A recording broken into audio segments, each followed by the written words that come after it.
What is up, guys? Samba in the Stars, episode 8, I believe. I'm joined by Jared and by Pedro. Say what's up, guys, real quick. What's good? What's good? Bro, what's up, boys? Ready for another date? And so, we're back.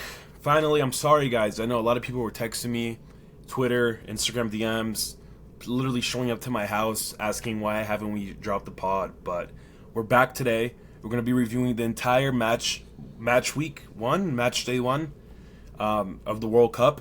We're going to do a little bit more with Brazil's game, and the USA's game a little bit because we're supposed to be a Brazilian-American podcast, right, guys? So, that being said, I think we should just jump right into it because there's a lot of match days to go over. So, go back to Thursday, June 11th.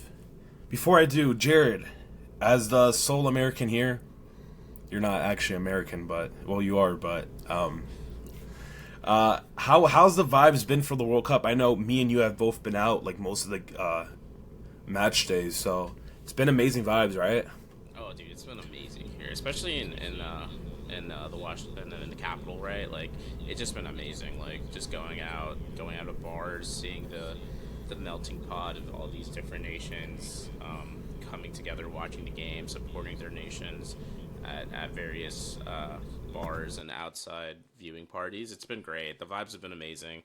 Also, not even just in here in the East Coast, but all over the country. You could see, like, it's been amazing. The Europeans were talking a lot of crap about us hosting the World Cup, and they've the ones that are in America have really shut up and seen that, like, it's different when the United States hosts the World Cup. So the vibes here have just been immaculate, I would say. One thing I do want to say before we start, because we do have to start and try and speed run so this pod doesn't take 5 hours. One thing that surprised me, especially with the Brazil and Morocco game, why is there so many Moroccans in DC? Like, seriously, I don't know if people were. Yeah. That was crazy. I know a lot of people LARP or pretend they're Brazilians. I don't think people really pretend like they're Moroccan. Either you're Moroccan or not. And dude, we were at a watch party, me and Jared. It was like 80% Moroccans, 20% Brazilians. It was a DC United watch party, and there was just a shitload of Moroccans. So shout out to the Moroccans. I didn't get into any beef with any of them, thankfully. There was a few Colombians, a few other people from other nations calling me a couple names. So so next time I'm in DC for a Brazil game, I'll definitely have to say something back. So let's just get started. We have the opening game, Mexico, South Africa. Banger game. Remember, some in the Stars podcast, I did say South Africa would get a red card. They ended up getting 2. Mexico also got 1. A very feisty game. I think all the red cards were justifiable. I don't think the ref actually did bad. But in terms of match quality, it wasn't the greatest opening match. The fans were amazing. There was it the Azteca? I believe so. And yeah, I don't know if there's much to say about this game. Yeah, I think it's always exciting, the first game, just because it's the opening game. But, like you said, the content of the game itself didn't make it so, but there were so many eyes on the game. We saw a pretty, I would say somewhat exciting Mexican team. I think this is definitely not the strongest team we've seen in a while. However, I did really like Raul Jimenez scoring. I also thought it was very exciting. Gilberto Moura at 17, getting subbed on, and it's just so we see how things are gonna happen, because if we're talking opening games, I think the last one wasn't also very crazy, the Qatar game, but I think what stole the first day really was South Korea, and so I was watching the game. So I watched the first half, and then in the second half, that's when everything happens. That's when it got very late. I decided not to actually stay up for it, but then I caught up with after. And the guy who stole the show, there was only one name, and his name is Hwang In-byung. He scored and he assisted, and I like to call him the Korean Vitinha, because if you look at him play, he moves just like Vitinha, which is very funny. But I think I expected South Korea to get through the Czech Republic, win, and I also expect them to beat Mexico. This is a very good team, and they're gonna silence a lot of people who doubted them. Yeah, spot on, honestly. Like, yeah, nothing else really to add. I don't think Mexico played great, and I am worried for them up against South Korea. But I mean, they dominated South Africa, and shout out to Quinones as well. He was amazing. Quinones was great. Um, he's really looking like he could maybe break out at this tournament. And yeah, I mean, going on to that South Korea game versus Czechia, me and Chris were watching that together at a bar, and that was a good time. And this South Korea team looks scary, dude. Like I'm. This team is gonna turn some heads. Even without Sun playing particularly well, they pretty much dominated Czechia or Chechnya. And yeah, I mean at the end of the day, like I think everyone should bet the house on South Korea. Not that I'm Yeah, promoting, exactly. betting, but they look good. I think this is the first glimpse that we saw of a team that we didn't traditionally think was very strong actually do something. I think Yeah. this team did beat Portugal last World Cup in the last group match day. However, I think this is a good slate to start in and to just prove themselves once again by topping the group with one of the hosts. Well, and one thing I wanted to add to that, because I think you're pretty spot on. Like, they like this was the biggest height discrepancy at the tournament, and Czechia is just a more physical team, and South Korea didn't really need to match up with them physically to kind of dominate them at every phase of play. Even though Czech Republic were up, they were up 1-0. Like it always felt like South Korea were gonna get the win because they were just so much better, and it was interesting to see like wow, this team doesn't need to rely on just even if they're getting outmuscled, like they will still outplay you. So I think the South Korea team is looking really good to top this group. Yeah, and I think something really really fun to add on is this World Cup, and we're gonna talk more about this. You can never be too old to stand out, and so what I mean by that is the first game. Quinones is 29. He's at for what some people say maybe even the prime or past the prime, and then Juan Guinbion, he was a name that we never particularly heard of. He plays for Feyenoord, but he went through multiple clubs to get there, and he just had a great first round. And yeah, like I said, we're excited to see how he does. Moving on to Friday. Yeah, so Friday we had one last thing I wanted to add. Another guy who like really caught my eye in that South Korea game was Kangan Lee, a guy who doesn't play at all at PSG, unfortunately, and a guy who a lot of Brazilians actually love because if you remember, Neymar and him had a great friendship until Neymar was kicked out of PSG. So, yeah. So really quickly, could you pull up the group, the current group for them? So we are recording on a Thursday, and so Czechia and South Africa actually just tied 1-1. So we have South Africa and South Korea, in Mexico. They're gonna face each other later today. Winner will probably definitely top the group.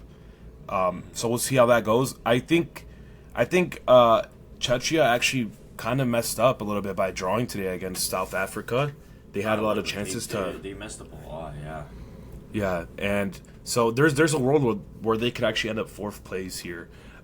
Just depends on whatever happens later today with that first place game. We'll move on to Friday. We had a bunch of banger games, or I'm sorry, just two banger games actually. I thought both of the games were good actually. I know a lot of people complain about that Bosnia and Canada game, but I thought it was good. I thought the Canadians showed up. Bosnians showed up definitely. Oh yeah. Yeah, you want to pop up a video real quick of the Bosnians? I think that was like the story over the weekend, right? It seems so distant now. Yeah, because it was on Friday, it was on Thursday, but yeah, I'm not sure. No, this was Friday, no? Yeah, look at this. This is what the World Cup's about, man. So that generally is the entire population of Bosnia. And yeah, the big diaspora too. There's definitely a big population there that are from the United States, have grown up in the United States, and I think what you guys were talking about earlier with Moroccan fans and fans from all around the world is, guys, like the World Cup, we criticize it not because of the people, we criticize it because of the setup. We criticize it because of the prices and the organizations that are holding it. We didn't criticize it because of the most special thing about the World Cup, the players and the fans. And so when we see like fans from all over the world uniting together, all in harmony, celebrating each other's differences instead of letting them divide them, that's what we get in videos like with Bosnians, and then other videos we'll talk about. Actually, another video, I'm not sure, I think we talked about it in the last game, but it was actually I won't even pull it up, but it was the South Koreans in Jalisco where they're training and partying with the Mexicans, and I think tonight's definitely going to be a very, very fun game. Talking about Thursday, what we saw here, I mean, it was a pretty boring game, but I don't think anybody expected it to be a high scoring game because, both teams' offenses they're not known for their offenses. So Canada's really known for, Alphonso Davies, but he didn't really get any playing time. He's just been coming back from injury. And Jonathan David didn't have a particularly good game. And then Bosnia, I mean, they're known for just playing, rough. They're playing physical, just like another Czechia. The way they went through to playing this World Cup was by playing this very low-scoring, tough football like they did against Italy. And then we see that it reflects that with the center back getting man of the match and their only goal coming from a corner. This Bosnian team, I mean, it's the first time they've been in the World Cup since 2014, when they were in Argentina's group. But I don't see much from them. I don't think this group is gonna produce anything exciting, especially because of the other game. But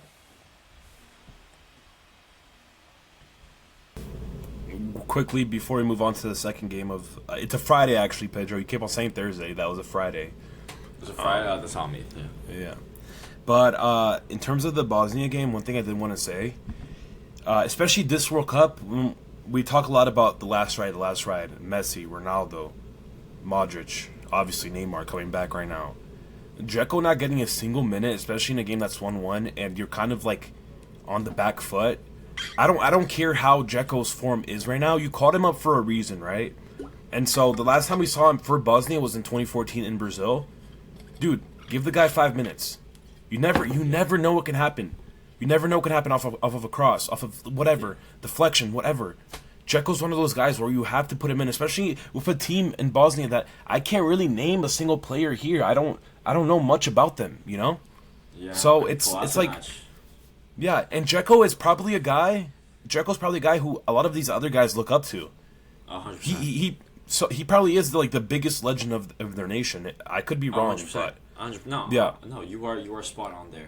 So he's a guy who needs to be playing. He cannot stay on the bench, man. He has to be. There's no way he's not fit. I think I saw before the tournament that he was actually playing games. He's in this. I think he's in the second division of Germany, I believe. So it doesn't matter where he's playing, but he's he's at Schalke. So is that second division or first division? I think they just got promoted actually. Yeah. And so yeah, that's a funny thing. That's a funny thing too, right? Because you just showed it right now. I saw on your screen. He didn't play against North Macedonia. He didn't play against Panama. So why are you calling him up? Why are you calling him Dzeko? Other players in the team, they played for similar teams, so that excuse is just out the window. I think it's just due to timing, maybe due to maybe a minor injury, but definitely something. Possibly. Yeah, exactly. Because he did. I remember I actually live tweeted this game when I think Bosnia were the ones who eliminated Italy, correct? And Dzeko was on Dzeko took a penalty, so I believe he played the entire 120 minutes. So unless something happened I don't know about, I could be just ignorant. Don't worry about it. Let's see, World Cup quality. Yeah, he played all 120 minutes. Yeah, you're right. Yeah, that's so bizarre. So I don't know what's going on with that. My theory is that they're gonna keep him healthy for the Qatar game and then try and score as many goals in that game to get the goal differential because they just got a draw and yeah. All right, and so we'll move on. In terms of helping defensively too, but yeah, let's move on here. We need to go through all these games. Jared, you're gonna talk a little bit more about this game. Me and Jared actually went out to a little club/bar thing to watch this, and before you say anything, Jared, I just want to say shout out to all the Paraguayan women out there, honestly. But yeah, go ahead, Jared. USA Paraguay Friday night. That was I think a lot of people, a lot of footy fans have kind of said that this is probably the best performance of the first match days. Probably this, and we'll get down to some games later. But This was very dominant performance from us. There really wasn't a single flaw in our games and in our game. We came out just incredibly lively, similar to how we played up against Senegal. Just super lively, just relentless pressure, just going at their defense. It was a pretty perfect game in my opinion. Even in the second half, where we only scored in the last minute of the game, we were still very dominant. It was just an overall great performance, and this is the type of performance you want to see from your nation at a World Cup for their first game. Yeah, there's really nothing much to say about it. I was really disappointed in Paraguay though. Although yes, I am a USA fan. I'm very disappointed that Paraguay kind of came out, just was not ready for this game. I expected a little bit more from them, but yeah, I thought we were great. I thought Pulisic. I'm a tier 1 Pulisic hater. He was absolutely unplayable in the first half. I mean, he was unbelievable. Bellingham, underrated, golden boot shout. I mean, he might just score goals every game at this group stage, and yeah, overall, just a dominant performance from USA. And I don't. We can take this further in the top of our group. I don't. I don't have much to say about the game, honestly. One thing I did want to say in terms of Paraguay, I know Enciso and Mauricio kind of play the same role, but when Mauricio did get subbed on, the second half was different. Second half was completely different. I was actually arguing with a friend of mine, and he said that USA dominated the whole game. I don't believe they did. I think that second half Paraguay, it's not only because of Mauricio that Mauricio got subbed on and scored. Mm-hmm. It was just the fact that they just look like a completely different team. They look like they woke up. They realized they're at the World Cup. I think I still have high hopes for this Paraguay team. I think they can beat Turkey. I think they could beat Australia, and I think they could even still qualify second place. I didn't like what I saw from Turkey, which we'll move on in just a second. But I don't know if you have anything to add to this one, or we could just move on. Up to you. Well, I'll just say I think one thing that the U.S. did very good. I think Bellingham had a very good debut game in the World Cup.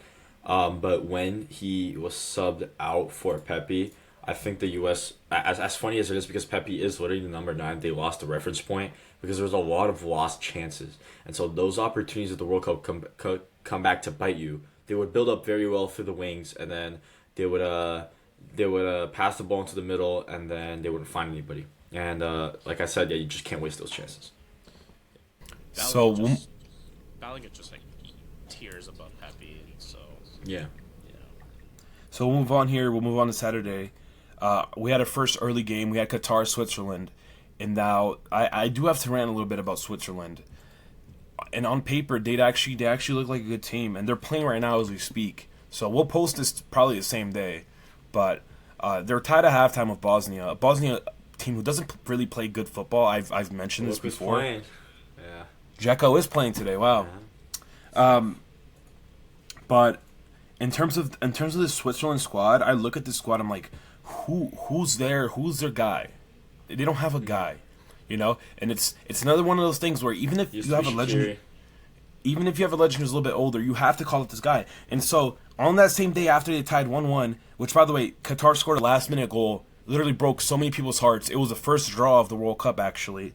I was looking down at Shaqiri. He plays at Basel now, and it's like some decent okay performances. But I see he had a game in January 25th this year. I know that's a couple months ago. He scored a hat trick and had an assist against Zurich. And I know Zurich is a pretty big team in Switzerland, right? So even if these performances are average at best. Yeah, keep talking. Okay, that is yep. You should search that up. But it would be dumb for him to do that. Yeah, he has retired. 2024. 2024, wow. Yeah, wow. But it clearly seems like that's valid. Exactly. It just seems like they haven't filled that void yet. I think that's great. And so Ruben Vargas, I actually rate him. He got man of the match from FAMOB. He's actually a decent winger, but it's not a guy who really moves the needle. It's not like a spark plug like Shaqiri is. And so and Bolo too, solid striker at best. Then their midfield is actually the best part of their team. But we'll talk about another nation who the best part of their team is the midfield. Yet it doesn't equal to goals. It doesn't equal to being good. So I think you guys know who I'm talking about there. But Yeah. There's Um, a few teams actually. Yeah. Yeah, exactly. yeah, There's lots. However, yeah, and I do agree with that. I think when we remember Shaqiri, I was just looking. He's one of the few players to score a World Cup hat trick in the 21st century. He did so against Honduras, and so that really makes you think. In a very tough game against let's say an easier opponent, he's the one that makes the difference, and then he could have made the difference today here. This is one of the first games I started realizing that this World Cup isn't for everybody. There's levels to this World Cup and levels that we haven't seen before. Because even in the last World Cup, we saw a World Cup that there was a very big skill gap between, let's say, the best team in the group and the worst team in the group, and in this case, it's probably Switzerland versus Qatar. But yeah, we'll see that theme pop up later. for me, it's just disappointing because it just seems like a team that should 100% make it through the 100%. next round. And it looks like for me right now, and Canada play Qatar later today, correct? For me, it looks like Switzerland might end up third place, honestly. We'll see what happens with the rest of their group, but Exactly. I think something to take in is that in the last World Cup, no team got 9 points. So when you think about it, France lost, Brazil lost, Spain didn't even make it first, and so I think we could see something similar. I think there's obviously when there's more teams, there's more space to they're easier groups and there's more space to get those 9 points. However, I think it's not going to be like we thought that like let's say 8 or 9 of the groups are going to have a team that scored 9 points. well, Brazil didn't have 9 points because they didn't want to. Speaking about Brazil, 1-1 draw against Morocco's. Now, Yeah. before we start, me and Pedro we'll rant a little bit, but Yeah. we're going to try to make sure that we do pods after every Brazil game, because after every Brazil game, there'll also be a USA game too, so we can talk about that and make an entire pod. We'll just try and speed run. We'll take a little bit longer than other matches, but Pedro, how are you feeling 1-1 against a team who, in the last 45 matches, have only lost one time? So it's a great team, Exactly. honestly. Yeah. So I did make a video on this, and I was getting a lot of I got two specific comments of people just thinking I downplayed Morocco, and the truth is I didn't. I mean, these guys are going through their golden generation, their best ever period. They just made a World Cup semifinal the last World Cup. They technically won the AFCON, but even for them making a final is something for their generation that is very good. They have a very good right back, a guy who plays for Real Madrid. They also have, we found out who Saibari and who Buadi was for real, because these guys did perform very well. Mazraoui plays for my team, and he's a consistent performer. And Bono is good as always. What I was trying to say there is that the thing about Brazil is that when we play not a nation like Morocco, but literally any other team, especially in the group stage, there are big expectations. The expectation for the 5-time winner is similar to the expectation for Real Madrid, the biggest winner of the biggest tournament. And the expectation is, win 2-0, win 3-0, win 4-0. That's the Brazilian expectation when we watch the game on TV. That's what our families go through every single time that we play. And so, when in this game, it didn't go quite to plan. Saibari scores first. He scores a very, very good goal. Our midfield, I think we were lost. I think Casemiro didn't have a good game. I admire Casemiro as a player, especially because he has played for my club. His history is amazing. But when we talked about the World Cup, we talk about players in their moments. And if he doesn't have a good moment, and Fabinho, in my opinion, played better than him, Fabinho does deserve to start. Because in a 7 to 8 game tournament at most, you need to make the most of every game. You need to score more every game.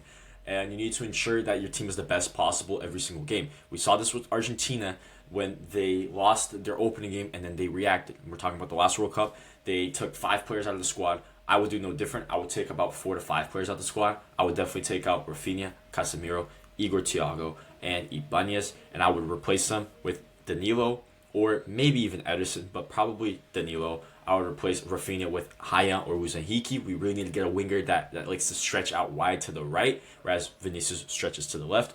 I would replace Igor Thiago, obviously, for Endrick.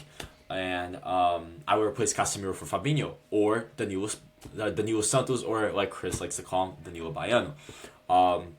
However, World Cup games aren't easy. World Cup openers aren't easy, especially for World Cup winners. We saw this with other games, but talking specifically about this game, I think this Brazil team still has a lot to prove, and I think they will prove it if we do switch up how we play. I think that's very vital. I think, like I said, Argentina does show what they did in the last World Cup. They had 7 games. They played 4 to 5 different formations throughout the tournament, and they gave lots of players chances to shine.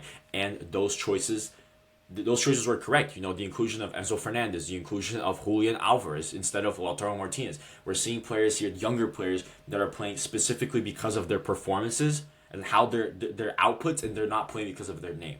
That's very, very, very important when you're talking at this level, when you're talking about a tournament where if you lose, you're out. We're not talking about a league title here. And so we don't have time for, one of Barcelona's best players to underperform. We don't have time for a 5 Champions League winner in Casemiro to underperform. What he did in the past does not matter. What he's doing now matters, and I definitely think that the inclusion of Danilo Santos, of Haya and Luis Enrique, like I said, these guys have a lot of energy. These guys with very attacking hunger. I think these guys need to come in, especially because Haiti are most likely going to play a low block, as we've seen with other Caribbean teams and other pot 4 teams in the World Cup. And so we're gonna need. I personally would rather have a wide playmaker to stretch their defensive block out than an inside forward, because inside forwards like Rafinha tend to do very well against teams that are also very good. Teams that they can play let's say equal to, and they both share possession. But in a game where we're most likely gonna have most of the possession, I would much rather have players who are good on the ball, good on one-on-ones, and I definitely trust Haya and Luis Enrique over that, as well as I think Endrick's presence in the box is way more aggressive. I think he's way faster, and I just think what he does need to get down is his defensive contribution to make Ancelotti happy and line him up. Yeah, those are my thoughts.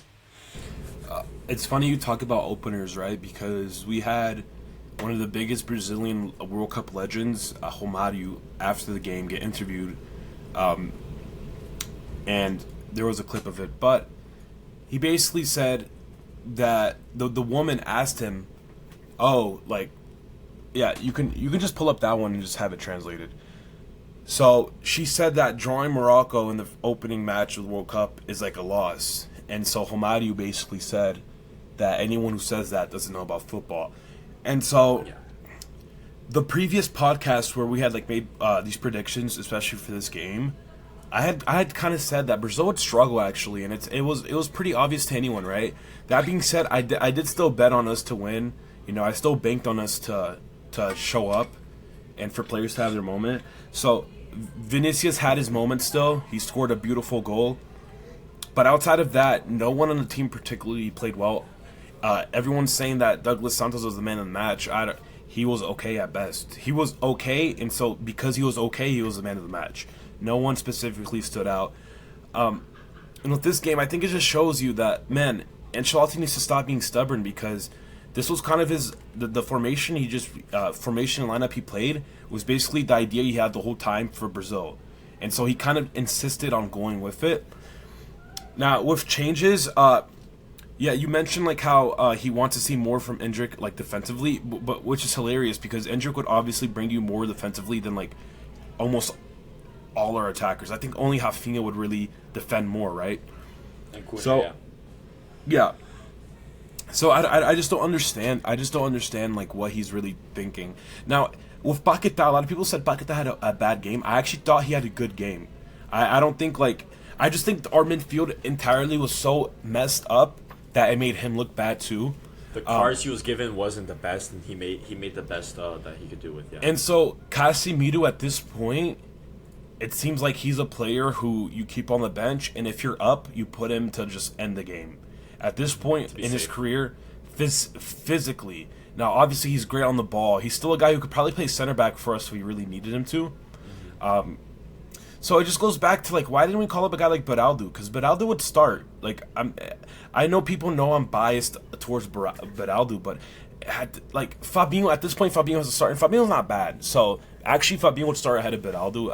I forgot about Fabinho completely, but it's just disappointing at this point to see how the squad is came out. Ibanez as well got in yellow card trouble, so he got hooked at halftime.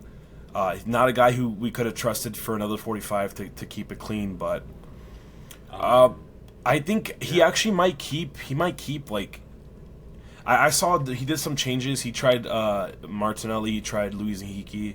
I actually saw he tried Endrick today for the first time, so we'll see. I don't know. You want to make a quick lineup for what you'd like to see against ID before we move on? Yeah, so like I was just showing, this squad is very stretched to the right. I would first switch these two there, and then I would probably just put Fabinho here. This midfield trio, yeah, I would go for this. If anything, Paquetá for Danilo or Guimarães for Danilo. I also think if there's a match for us to try, that Danilo, Paquetá, Fabinho midfield, it would be this one. And right back, I think, I think Danilo for the fact that he is a right back, and then yeah, just keep the rest as is. I don't. What I was gonna say about Casemiro is, if there's one thing I do know about him, especially following him for a while now, is that he was at his lowest in I think 2024. He was out of the national team. Everybody doubted him. He was playing very, very bad for Manchester United, and he was on 400K a week, and so people were very upset that he was playing very bad. But I think Ancelotti definitely changed his career for the better in this latter stage of his career. Ever since he pretty much announced that Casemiro wasn't his plans, and so he had a very, very good comeback, And so I think, knowing his potential, knowing how he plays, he can definitely make it back and have some very good performances. However, like I said, that's up to Ancelotti. That's up to him who sees him every day. I can only speak on what I saw him play, and based on just what I saw him play in just the next game, this would probably be my preferred lineup. Luis Henrique and Haya, they're interchangeable, but when I posted the video, I think I did put Haya out there, and yeah, that's pretty much it. Yeah. Quickly. I'm sorry, Jared. I'm really sorry. One last thing. We really need to move on. We're already at the 30-minute mark. We're barely halfway through the World Cup games. But with Brazil, I think injury that, obviously, Pedro, you know this, but a lot of people that don't really keep up with Brazil, they don't understand. If Neymar got injured and didn't play the whole World Cup, we'd be okay. If Rodrigo got injured, Esteban got injured, we're still okay. When Wesley got injured, that is probably the biggest. That was a very Wesley getting injured is the biggest. People don't understand. He's not I don't actually rate him like that. But in terms of Ancelotti's system, and especially it's not what Carlo Ancelotti wanted to do. It's actually what his son David Ancelotti wanted to do. He kind of did it when he was coaching Botafogo. David Ancelotti, he was kind of doing the same system with the right back in Vitinho. So it's a big loss. Wesley's a big loss, man. People don't understand, and now we have to see Danilo out there, and Danilo was I think Ancelotti he's sitting down closing his eyes. He's like, fuck, man. Danilo was never really part of the plan. He was never really supposed to start, and now we're at this position where it's you know what, gotta deal with it. Jared, did you want to say anything else before we move on, and Pedro as well? Anything else? I just had one question. Do you guys actually think Endrick's gonna start against Haiti? Truly? I'm not sure. I just have a lot of hope. I think being a Brazilian fan, especially at the big tournaments, you need to have a lot of hope. And the whole nation's been asking for it. This isn't something that from yesterday. This isn't a niche opinion. This isn't something I pulled out of the gate. I think it was really cool. Something that really did catch my eye was how many likes this guy got on Instagram and how much support. It's up to 20 million followers. But after this game, just tons of comments, just saying, be our starter. You're gonna be able to turn this around for us. And yeah, I think he's for the people, and I think we do need a player that has that much support. He's always been somebody who has kept a very good PR, especially and he's had the performances to back it up. So those are my final thoughts.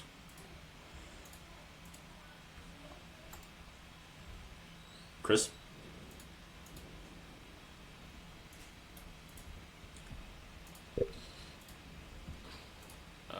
I think he had to step out. Actually, I guess we're on to the next game. No worries. Yeah. So I'll just cover it really quickly. Scotland and Haiti, and so I think something really funny about Scotland is so Chris and Jared are from the Washington D.C. area. I am from the Boston area. And so I've been seeing a lot of Scottish fans. I've been seeing this stuff Oh up yeah, close. that's right. Yeah, yeah. So I saw their little invasion of Boston. I think it was really fun. I think, like I said, this is what the World Cup's about.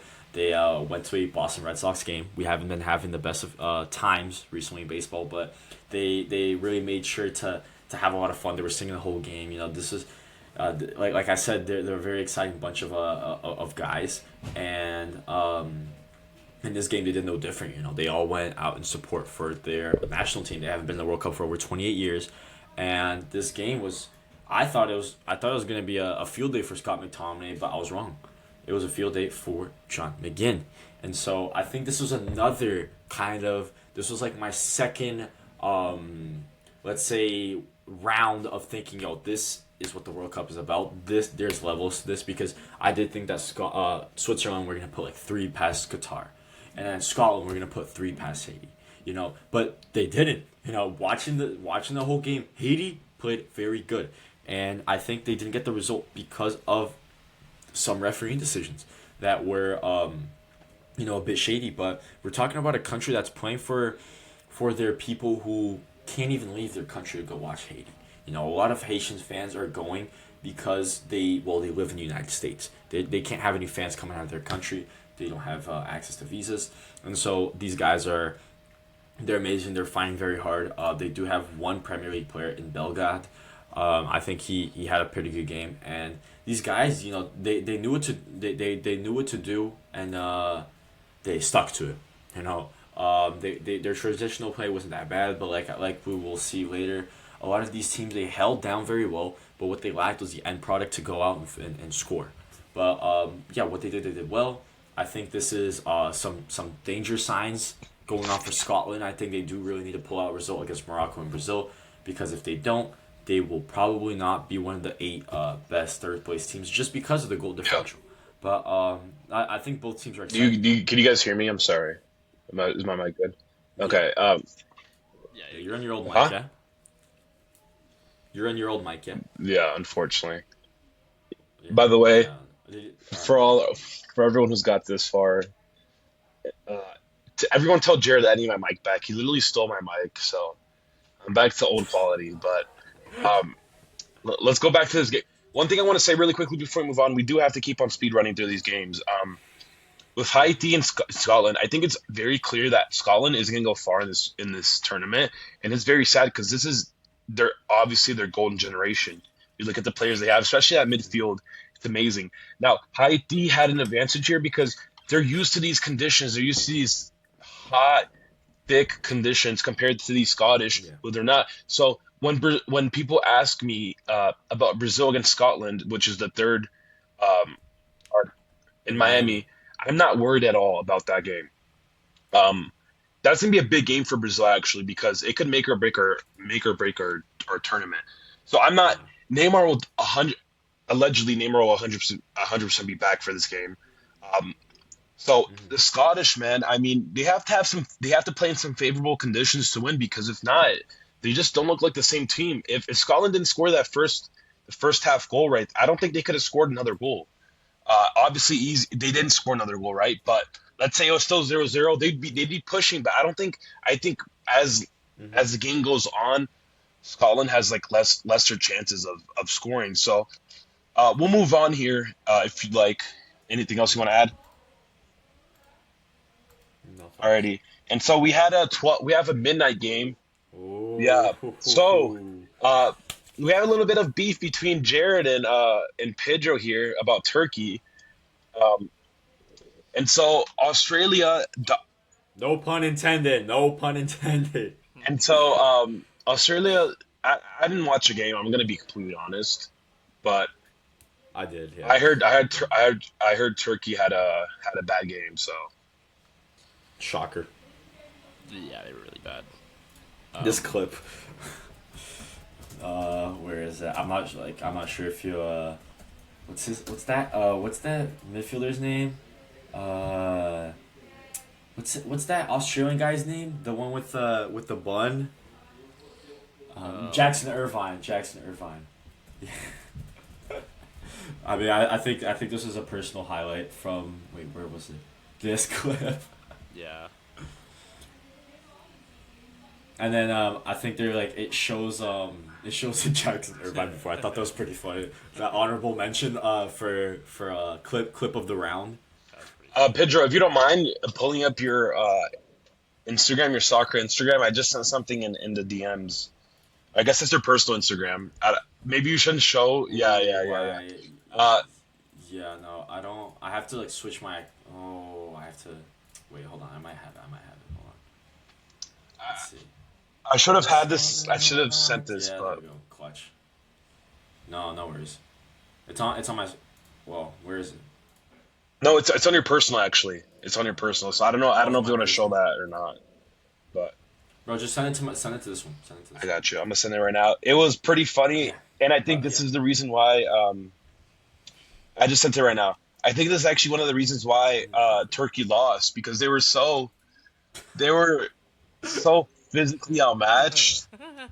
Yeah, that picture almost doesn't even look real. But Arda, you can tell Arda was giving his life out there. And as a Real Madrid fan, I'm not a Real Madrid fan, but if you're a Real Madrid fan, you want to see that. You want to see a guy who his nation hasn't been doing well at all in the past few years. They didn't qualify in 2022 because they missed a penalty, I believe. 2018 as well. Um, and so Goulet kind of being their hope. And even though they're losing, it's kind of good to see that a guy's trying to put a whole nation on his back. Yeah. It should be I'm pretty sure it 2002, was right? 02. No. Yeah. Yeah, it was 2002. They made it third place. Yeah. So, like we're talking about golden generation. I think this is definitely one of them. We're talking about Goulet, Koksu is playing for I'm pretty sure Benfica. No, he's on the Besiktas, but he was at Benfica. Çalhanoğlu, great midfielder. Demirel too. Plays for Yildiz off the Portugal for a long bench. time. And Kenan Yildiz, yeah, Kenan Yildiz. I thought he was going to be able to start, but again, how do you fit, you know, the characteristics and the profiles? Anyways, I think a very cool statistic that I found. I'm not sure if I'll be able to find right now. Is that 5 of the 10 fastest players in the round were Australian, and so I'm not sure if let's see if I can find it. I saw it and I decided not to save it, but yeah, here fastest top speed round one. We got 1 and 2. I think this was before Mbappe and all these other guys played. But there was a time where 5 of the top 10 were all Australian. So this is a very conditioned team, very exciting team. One of the players that I also put in my team of the round that I will probably post a video on is this boy right here, Nestor Iracunda. Take a bow. What a goal! Great, dude. For those who haven't seen the goal, pull it up on YouTube right now. He was amazing, and this is why like obviously, if I were to make a team of the round, I'm gonna put Messi, Mbappe, Haaland. I'm not deciding to do that. I'll save that for later. I'm deciding to put the guys that I'm trying to put you guys on ball. I'm trying to put you guys on the guys who we don't particularly know. I didn't know this guy before the game, but look what he did. Look at the goal he scored, and the fact that Australia were able to hold on was amazing. I was just saying about Haiti. They were a team that played very defensive, but they were able to have that end product. This is what happens when you play very defensive, but you do have the end product. You cause upsets. You're able to beat teams ranked higher than you. You're able to beat teams. You're able to do what nobody thought you could do. And I'm very excited for the Socceroos, mate, to see how they do for the rest of the I, World I, Cup. I think another funny thing about that guy especially is uh, the league that scored the most goals in the World Cup so far has been the championship. So crazy, Wow. right? Yeah. I think the Premier League only has Yeah. one goal in the tournament so far. I could be wrong. Yeah, Wow. but you could actually search that up. Who You would could that search be? that up on Twitter actually. I mean, I know Holland scored twice, So so I'm wrong. Yeah. it's probably closer to like. Yeah. So no, But it's probably I closer think to it might have been an old. I five. think it might have been an old. So I think championship. The championship has. It would just be on Twitter to be honest. Yeah. Alright, yeah, it's not gonna give me that. Let's see if we can find it. No. Yeah, that's something very niche, but very very cool. Uh, talking about that. Yeah, but like I said, they're very exciting. This group I is mean, gonna be very interesting. that that Australia win, I think, really did mess up this group Yeah. in general. But I mean, Messed going up on the to script. Turkey, yeah, it messed up the script. But on to Turkey, I mean, I wasn't high on Turkey at all. I think a lot of people were overhyping them, but man, they looked bad. And the way that Çalhanoğlu was talking, then Arda Güler, how they were Oh all yeah. talking, how they were gonna Um, dominate or whatever, like they didn't look good at all. Sure, they dominated possession, whatever, but it was literally just like, oh, Çalhanoğlu, Güler, let's see if Yildiz I. are just gonna pull something out the hat. That's all it really was. That's all it really felt like. Turkey's game plan was let's hope Arda Güler and Yildiz kind of just do something, and I mean, of course, Yeah. So didn't turn out. this was the viral clip. Said we will dominate the game. We're more talented. Uh, yeah, I've seen some very funny So videos of that clip so being yeah, used, that's but he They didn't should back have down. dominated, but I mean, Yeah, they just a so hundred that's percent. one thing. they did really nothing. That's one thing that I really like about Danilo, which is a guy who I've hated on a lot for Brazil, but he came out like 2 days ago. They were asking like about Brazil's expectations against Haiti, and he said it's a 50-50 match, which it is, right? Every World Cup game is a 50-50 match. Yeah, You cannot be coming into a World Cup match thinking you're the favorite because you're not. You're never the favorite. You're never the favorite. yeah. We're gonna see that a lot later in Yeah. this round. Let's But move yeah, on here. um, very very exciting group. Let's see. So 7-1 Germany, The next Curacao. game. These guys wanted the headlines. When I saw it was like 5-1, I'm like, yeah, it's ending 7-1, 100%. These guys wanted the Oh yeah, headlines. yeah. You did say that. These guys wanted the headlines, and yeah. Um, But this game didn't. I wasn't impressed. I wasn't impressed by Germany. I'm not gonna lie to you. Yeah, I mean, like I said about Brazil, Germany has everything to lose if they draw or if they tie this game, and a lot of other top nations, it's the same thing. Whereas Curacao are just happy to be there, and so it was very interesting. I think none of the, if I'm pretty sure, none of the Curacao players were actually born in Curacao. This is a reoccurring theme in the World Cup. None of Morocco's players were born in Morocco, and there was another nation. But anyways, I digress. Um, yeah, I mean, this isn't the worst team ever when we're talking about Curacao, but Germany, their expectation this year is to play game by game because if we remember the last two World Cups since winning it in 2014, they haven't even made it out of the groups, and this group won't be any easier. I feel like I think Ivory Coast and Ecuador will definitely come in with the heat and make a case. Yeah. I don't have much to say. I mean, Yeah, they scored 7 goals yeah. against a nation who's never been Let to the World let's Cup. move. I Let's mean, move what's on. new? Uh, It's a bit. let's move on. Just to we'll talk about. Let's talk before we talk about this game, which is probably the game of the week. Can we skip and go to Ivory Coast, Ecuador, real quick, so we can just finish off that group? So Ivory Coast The beats group, yeah. Ecuador late 1-0. Now I remember the first podcast we did. Pedro unfortunately wasn't part of the pod when we first started, but what I said was Ecuador. People keep on calling Ecuador the underdogs of the tournament, and it's an issue of they have a great defense, but their attack they won't finish any balls. They won't finish anything. So at the end, you're gonna end up conceding anyways. There's a famous Brazilian line. It's "Quem não faz toma, Que não faz leva or leva. toma." Yeah, Yeah. so if you're not scoring goals, you're gonna eventually concede. That's what we saw with Brazil and against Croatia, where Brazil could have put 2-3 past Croatia, and we ended up getting eliminated after penalties, right? So Ahmad Diallo with a great, beautiful, beautiful goal. It was scenes for Ivory Coast, and Ivory Coast, a team who could win the World Cup. Honestly, Koski was right about that, and so yeah, we have to keep Koski. an eye out. If you're gonna ask me, I think going into this game, I think Ivory Coast are favorites against Germany. I truly believe so. They just beat France. Really? They just beat France. Wow. And another thing that you have to understand is that Germany just played a horrible team, and so when you play a physical team like Ivory Coast, it's like two completely different Yeah. worlds. So it's two completely different worlds. Yeah. Oh yeah, And to that's add on what you that's a said, that's a This big is thing. oh yeah, that's Wait, crazy. By the way, match is their fixing. next Yeah. game in Canada? Yeah, Toronto. that's crazy. I read it. That's crazy. So Um, yeah.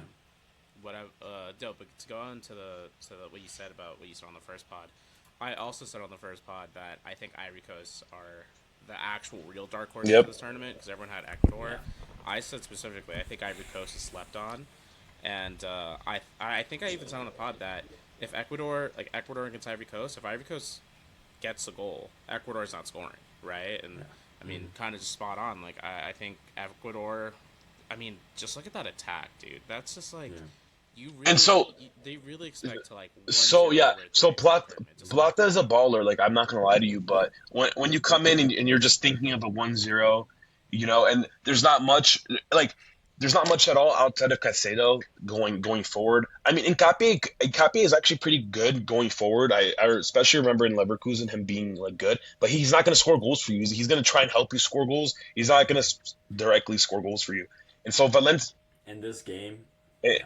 Unfortunately, he was paired up against one of the best wingers in the world, and Dio the Monde. ratings speak for themselves. Yep. His highlights were Yeah. insane. So Yeah. with their striker getting denied entry, I'm not really worried because they can just throw any other. They have a couple good. Could you score down to the bench real quick? Yeah, Bonnie, like sir. They have a Bonnie, couple other guys too, right? Go down a little bit more. Mhm. Yeah, Adingra. They have He's a that winger. Crystal He's a Palace. striker. Yeah, that guy right there. Apparently, he's really good. I haven't watched too much of him, but yeah. So, he plays for Rent. No, oh yeah, I think oh no, he didn't play for Rent. He played for Nice. Apparently, he's really good, but But exciting, very very exciting team. Like I said, let's get like another thing straight. I think I've mentioned this before. When we talk underdogs, guys, Japan's not an underdog anymore. Norway's not an underdog anymore. Morocco's not an underdog, and Ecuador, they're like somewhat because well, Japan has a very very good team. They had a very good. They were underdogs last World Cup. Last World Cup, yeah, they were. But this one, we already know what they're capable of doing. Norway have a world class striker, and they just have a Premier League winning captain. And then Morocco have a back to back Champions League winning right back, and they're living in their golden generation. The new era of golden generations, we're not going to just see with Belgium or with Croatia or mostly European or South American nations. We're going to see with now Asian and African nations. And something that was very interesting to me was, speaking of Asian nations that we'll speak on later, but it took a while for them to lose. It did take a while for them to lose, and I think that's something very key in this World Cup. so we'll move on here. Probably the game of match week 1. No, Ooh, this game was no, exciting. back. This game was exciting. Oh yeah.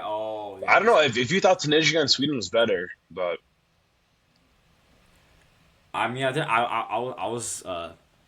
watch this game, but I ended up watching the Sweden game, and I thought it was so pretty Somerville, another guy who's plays in the championship who scored. So just by counting, we have the guy from Australia who scored, right? So, First day we had Rojo Menes who plays in the championship now. We also had the center back from Czech Republic, so that's 4 goals already.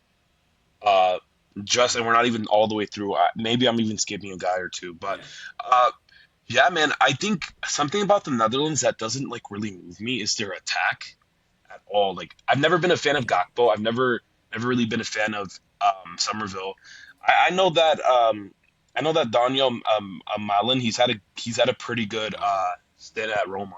He's had I think he scored every game for Roma. I could be wrong. wow, 2015. All right, yeah. That was pretty insane. Not every game, Yeah. but he scored.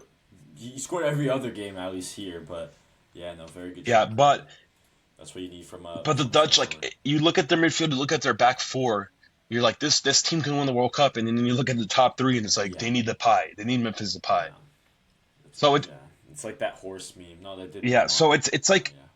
I don't think I would be backing the Dutch going forward in this tournament, honestly. And I think Japan, this game was more of yeah, Yeah, we're talking this, man. but this game I think it was more of Japan not starting off well than than the Dutch being Another bad. champ.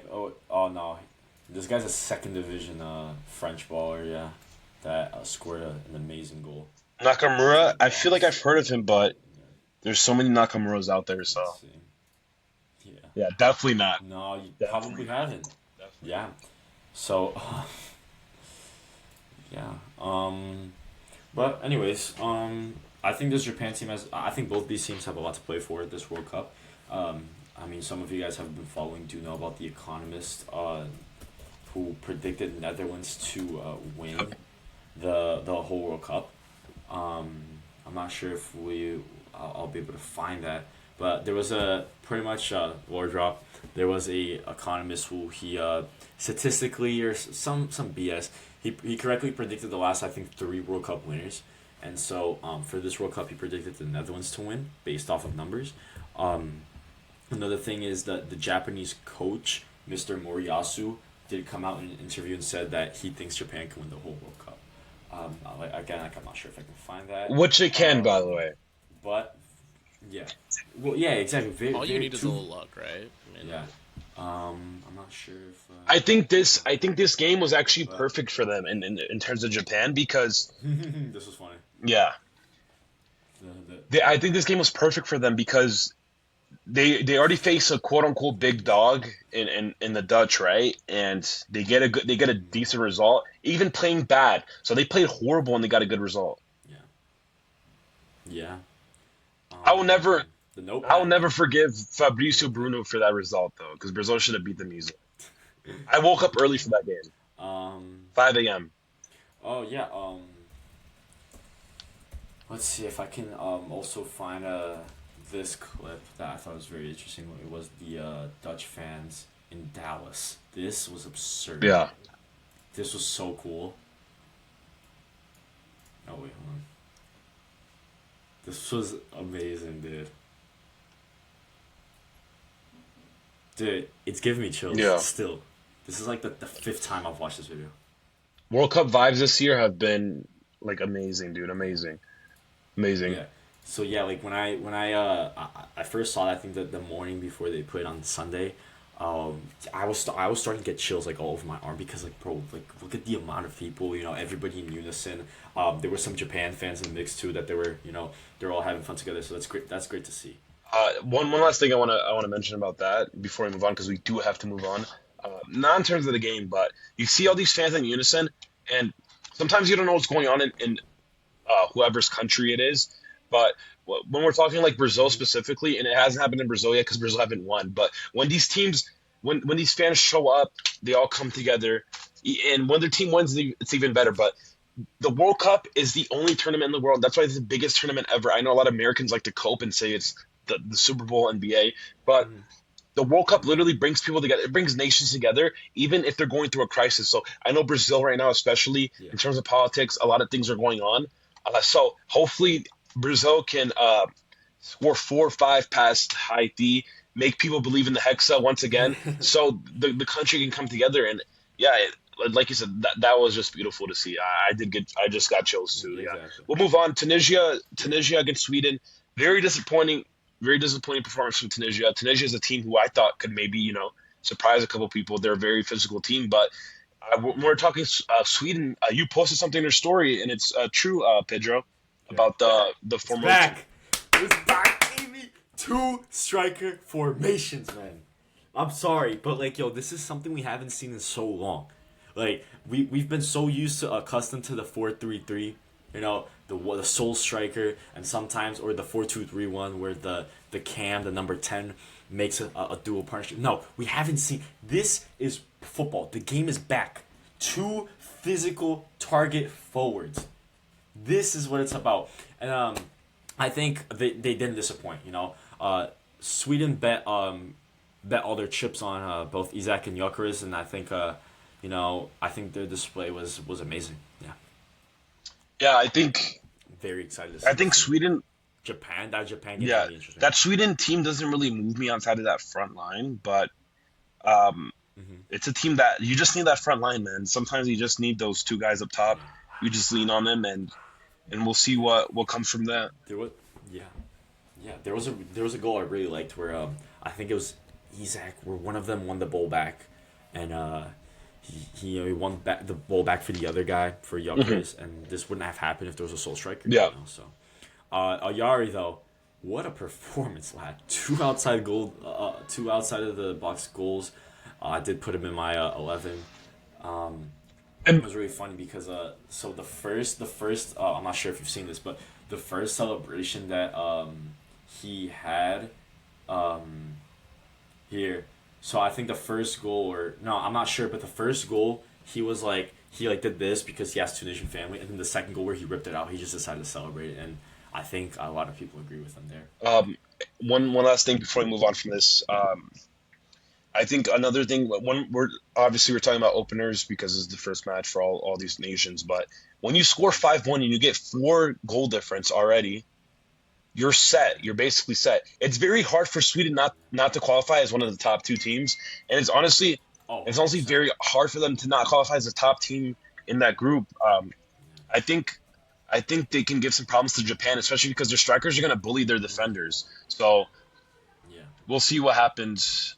You want to pull yeah, something up? and he's back. Oh yeah, This he's every back. every World Cup. For those who aren't familiar, yeah, for those who no, not every, but I'm not sure if he did in 18, but this guy in 2022, he was the mastermind behind Saudi Arabia's win against Argentina, and so, well, I think it was only fitting for him to come back.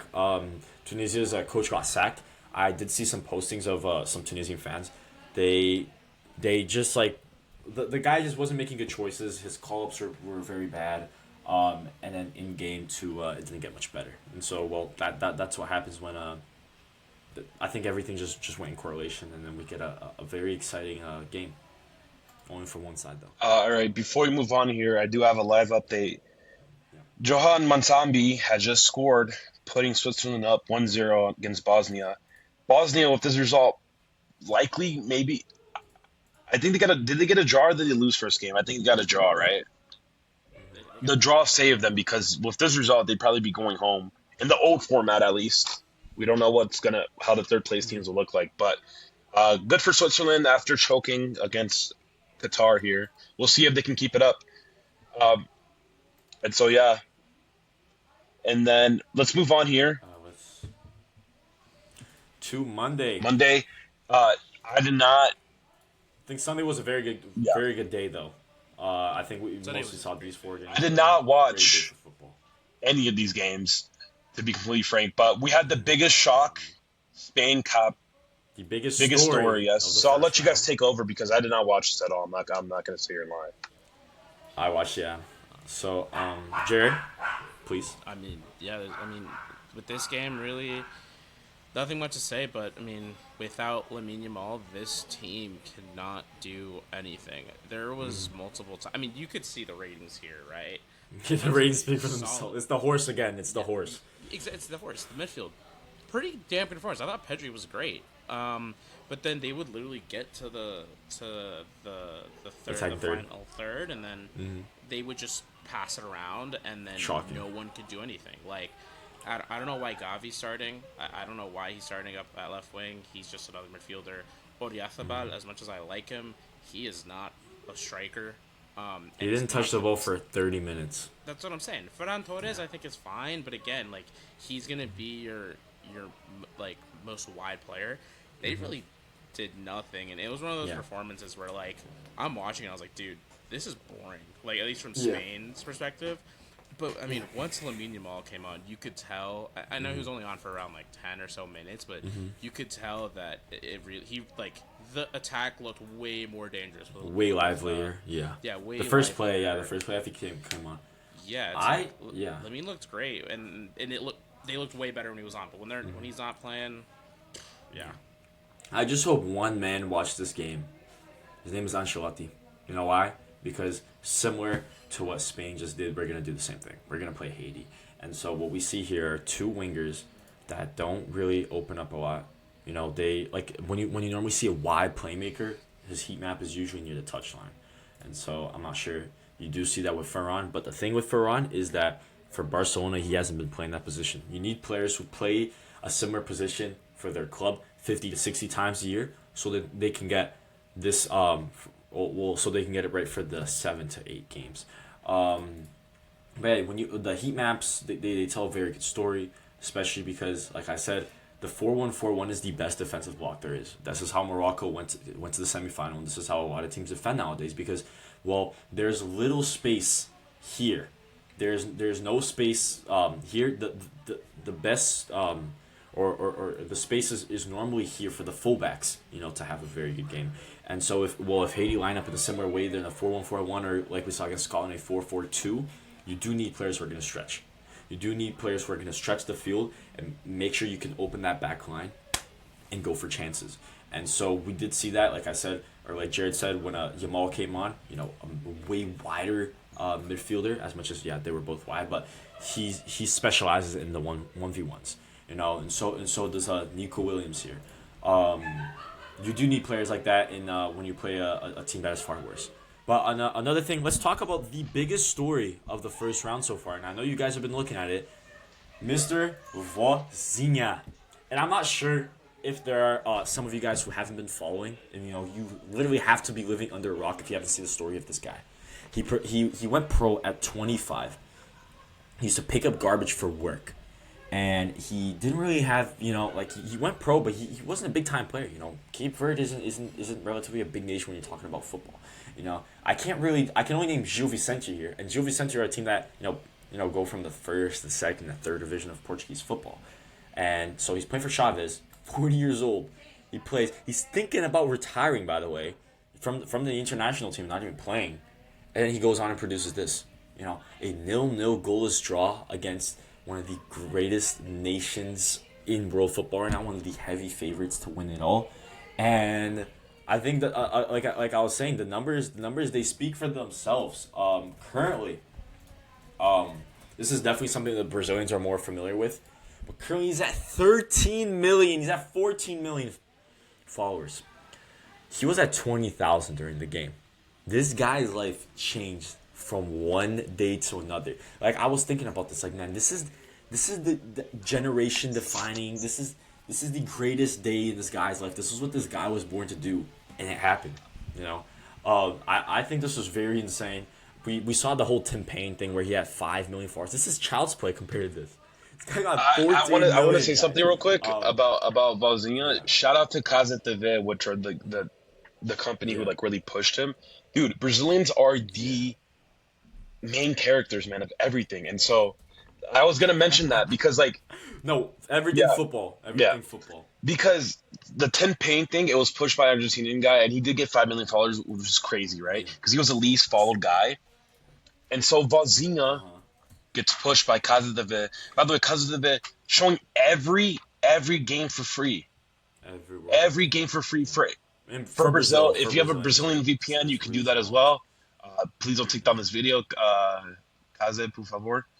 But shout out to this guy, man. Honestly, I want him to make it worldwide. I don't know how he makes money. How does he make money streaming every game for free? Ads, viewership, partnerships with sponsors. I think when you're getting 4 to 5 million concurrent viewers. Yeah. I'm not really sure, but when I was in Brazil, I was watching games off of Casa TV. They would get 5 million concurrent viewers. When you were getting that many viewers, brands want to be there, so they'll definitely pay a very, very hefty price. All right. One other thing I want to say about Spain before we move on. We have to keep on pushing through, but Spain team doesn't really move me like that. I did say Ferran would be top goal scorer, which obviously I'm gonna take back now. But Ferran did have, I think he had two, BCMs, right? Am I correct on that? He had 2 huge chances. BCMs. Big chances missed. Oh, big chances missed. Yeah, and that was the one that Vozinha was able to save. That was his highlight of the game. This save right there. Yeah. Yeah. So. That was a very, very missed and opportunity. Let's see how much. I'm gonna be completely honest. Yamal obviously did change the game. I watch the highlights, right? But I don't like to talk about games if I didn't watch a full 90. But in terms of highlights, when I saw Yamal got subbed on, he did kind of give him a little. He gave a spark plug, but it's not enough. It's not enough to carry this Spain team. The Spain team needs to wake up. Mm-hmm. So yeah, I think a lot of Real Madrid fans will actually be happy if they get grouped, right? But it's impossible to get grouped nowadays. We'll see. Yeah, who else is in the group? Uruguay and Saudi Arabia. Yeah, they're not getting grouped. But I think from the other games we're gonna see today, Monday might have been the craziest day of the week. Yeah. But anyways, we'll move on to Saudi. You're right. I actually. Real quick, I'm about to head out. You guys enjoy the rest of the pod. Take care, Jared. Yeah. We'll see you on the next one. All right. Yeah. All right. So just me and you, Pedro. I don't like to promote gambling at all, but I did put $10 on Saudi Arabia to win the first half, and that was at crazy odds. I think Saudi Arabia are actually underrated. We saw at the Club World Cup, Al Hilal made a quite good run, right? And Al Hilal obviously they have Yeah, international stars. They had international stars like Marcus Leonardo and Leonardo. by the way, I was looking back at is this he still at yesterday. Al Hilal? He's still there, Okay. yeah. They have like Yeah. Milinkovic Savic too, Ruben Neves, but like most of these guys, Bono, yeah, but Koulibaly, yeah. like they have Aldasari, right? That guy's a baller. They Hmm. also have Kanu over there, right wing too. They have good Saudi Arabian ballers, bro. And so when we're talking about Uruguay, especially, I have a friend who's Uruguayan, and he spams my DMs. Sometimes I don't even open it. He's always complaining about Uruguay. He's always complaining about Bielsa, about his call-up selection. There's a Hmm. few guys that like got left out that actually deserve to be on that squad. I know Bielsa has his own way of thinking in terms of football. He has one of the craziest, Very yeah, he has one strict. of the craziest football minds. But uh, yeah, man. I mean, without Arrascaeta, not that even Arrascaeta has been good for Uruguay, but without him, it's Yeah, it's not looking great for the attack. And then you have Darwin Nunez, yeah. who maybe we thought could have been the next, superstar. He had a great Hmm. year at Benfica, I believe, um, before moving to Liverpool, and then his career kind of went downhill. Yeah. Wait, can you still hear me Yeah, okay? My you're all good. headphone just died. Let me see this because I'm worried about the replay from the Yeah, laptop. I'm not sure if you're all good. You want me to just continue? Yeah. All right. You didn't want to add anything, right? Keep talking. Hold on just 1 second. Yeah, this is something that wasn't expected. Let me get these on. Update: Switzerland are now up Back, three back. zero against Bosnia. Bosnia red card. What? Yep. Wow, they scored So twice. a game that ended 0-0 first half that we thought maybe Switzerland would have a hard time. Hold on, hold on. 3-0 now. Two from Nzambi and one from Ruben Vargas. So There that you go. Way to the side. that's great for their goal difference. And yeah, I think they'll Yeah. they'll end up qualifying going through. Uh huh. What? Yeah. So about the Uruguay Saudi Hmm. game again, insanely crazy game. This is I think this is the nail in the coffin for me to definitely think that this World Cup is different from the other ones that we've seen because well the groups got easier because there's more teams and so we expect to be more high scoring games, but I was wrong. And this day was I think probably the best day for Asian teams that we've seen because it kept their streak going. Iran didn't lose. New Zealand held their own, but we'll talk about that later. Um, but yeah, like I said, Saudi Arabia was leading for a good part of the game, and I thought we were going to see an insane upset here. I thought, oh Uruguay, they'll probably knock a 3-0 no win. Um, Valverde himself will have a very good game, but not the case. And yeah, like I said, like this is why we love football because we get results like this. I think another great point I want to add is the best and the worst thing about football is that well the best thing is that anything can happen, and the worst thing is that well anything can happen. And so as cliche as that sounds, it's very true. We've been seeing this, and we'll talk about this later. Well, regarding this team, but and yeah, like I said, anything can happen. Uruguay could have won, well, 3-0, 5-0, like they have in the past. I'm not sure when. These guys did face in 2018 in the World Cup. Yeah, it was only a strict 1-0 game. Luis Suarez. But, yeah, we're seeing well, very low scoring, very exciting World Cup here. Yeah. So that group gets very interesting. Exactly. And that next game, Spain against Saudi Arabia, as much as Spain will probably be a favorite, I don't believe they should be looked Hmm. as a favorite. You never know. Yeah. Yeah. So we'll move on. Spain versus Saudi could yeah, be We'll giants. move on to Group G. So we skipped over a group, but we'll another two draws: Belgium, Egypt 1-1, and Iran, New Zealand 2-2. I wanted to speak a little bit about that Iran game now. New Zealand was a team who just lost 4-0 against Haiti in the pre-game friendlies for the World Cup. And I kind of wrote them off. I know Iran has a couple ballers on their team, but the big issue of Iran right now is that the everything going on with like their participation of the World Cup. Conflicts. Yeah, Not certain possible. players not being able to make it. I think was it Azmouche who couldn't make it to this game? I believe so. Uh, And Azmouche is one of their I'm not biggest like talents, right? Asmouche. Let's look that up. Is that how you spell his name? Yeah, I might just be completely wrong here, but no, as But yeah, yeah. Asmoon. I'm sorry, Asmoon. He played for Roma. He played for Yeah. Leverkusen, Oh, I do. Yeah, I do know who you're and talking about. he's in Dubai now. But that doesn't really matter, especially when we're talking about national teams. It doesn't really matter where you play. If you show up for your nation, you show up for your nation. So, Yeah. um, I Yeah. wanted to talk about Chris Wood though. I think he had probably the best striker, pure striker performance Hmm. at the World Cup so far. When we're just talking about, Take a bow. yeah, amazing. He played the role of a we call it pivot. I don't know how you say it in English. Target Yeah, forward. Yeah. Target forward. he played it perfectly. Target man. Yep, he got two assists, and Elijah just scored both of the goals. So The first goal is yeah, insane. By the yeah, way, for those who haven't seen it, pop it up on YouTube. I don't think we can show it, but yeah. insane I goal. think New Zealand can actually get a result against Egypt too, and maybe you never know against Belgium last game, but.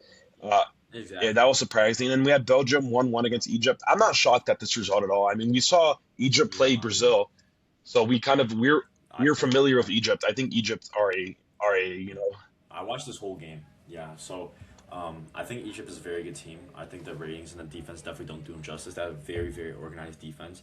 The one thing that made this result be what it was, I think it should have been 1-0 or maybe even 2-0 Egypt was, well, Lukaku getting subbed on. Like I said, if you only look at FOTMOB, they're not gonna do the players justice. Lukaku came on after 20 seconds. He was directly involved in the goal. They decided to give the goal as an own goal, but for anyone who watched the game, guys, come on. It was Lukaku's moment there. He definitely had something to do with it. Um, I think this Belgium team is far from its best. Yeah, just not what we've seen. The last time we did see this team play at a very, very good level was I would say 2018. The World Cup one, but yeah, they did knock and us out. it's But in 2021, didn't see much. 2024. And the World Cup 2 got knocked out in the group stages, and I wouldn't be surprised if they don't for the I just first. keep on coming back to the same topic of like having that one guy who your team like kind of plays for. And so I know De Bruyne is starting still, but then you look around them, you have Trossard and Doku who are both young, and then you have CDK who is he still at Milan or I think he's in Italy somewhere, right? Wait, who'd you say? CDK Charles Ketelaere, however you say his last name. I just always call Oh him yeah, yeah, CDK. Yeah, yeah. I just search him up. You call him CDK. Yeah, Why? because that's his initials. CDK. Oh, yeah. He's But at yeah, Atlanta, exactly. right? So they're all young guys, and you Yeah. have Lukaku off the bench. Dude, Lukaku is a horrible footballer. I understand that, guys. I understand. Lukaku's not a good footballer, but he needs to be on the pitch for Belgium. It's just different. He's the Pele of Belgium. He's the Neymar of Belgium. In terms of I just funny saying that, but yeah, in no, terms of goals, yeah, yeah, he's their all-time top yeah, scorer, 100%. he Yeah, has so much and I influence. think there is bonus points. I think there is bonus points since he does play with De Bruyne at Napoli, Yeah, and these guys have played. They have a long career together. Another I think point I'd like to get at is um, Courtois. Courtois for Real Madrid is absurd. Courtois for Belgium isn't as good. He's still well, Courtois. He's still he was Courtois. absurd He's a at in goal threat. 2018 when he eliminated us, but Yeah, but not yeah, now. Exactly. it So is like what it is. after us, they just fall down. That was their. That's how it is. It's insane. But anyways, props to Ashur, insane goal. Um, and I think Salah didn't have the best of games. I mean, our expectations for him are very good. Marmoush also missed some chances, but I think this Egypt team is very exciting. I'd really like to see how they do in the LGBT Pride game against Iran in Seattle, which I still think it's so funny to me. How are you gonna place a Pride game with two countries where it's illegal to be gay? Anyways, um, I digress. This group, yeah, I think it go either way for Belgium, Egypt, Iran, even New Zealand. Who Yeah. knows? If New Zealand do win this group, I will probably go. I'll do something. I'll do something crazy. I'll drink 4 eggs. I'll drink 4 eggs. All right. We'll move on here. One last thing about Egypt. Egypt are interesting, man, because they have that one guy who plays in La Masia right now. Oh, Abdel Karim. Yeah, he got signed now. He's not even on loan. This is he got signed. Pretty crazy.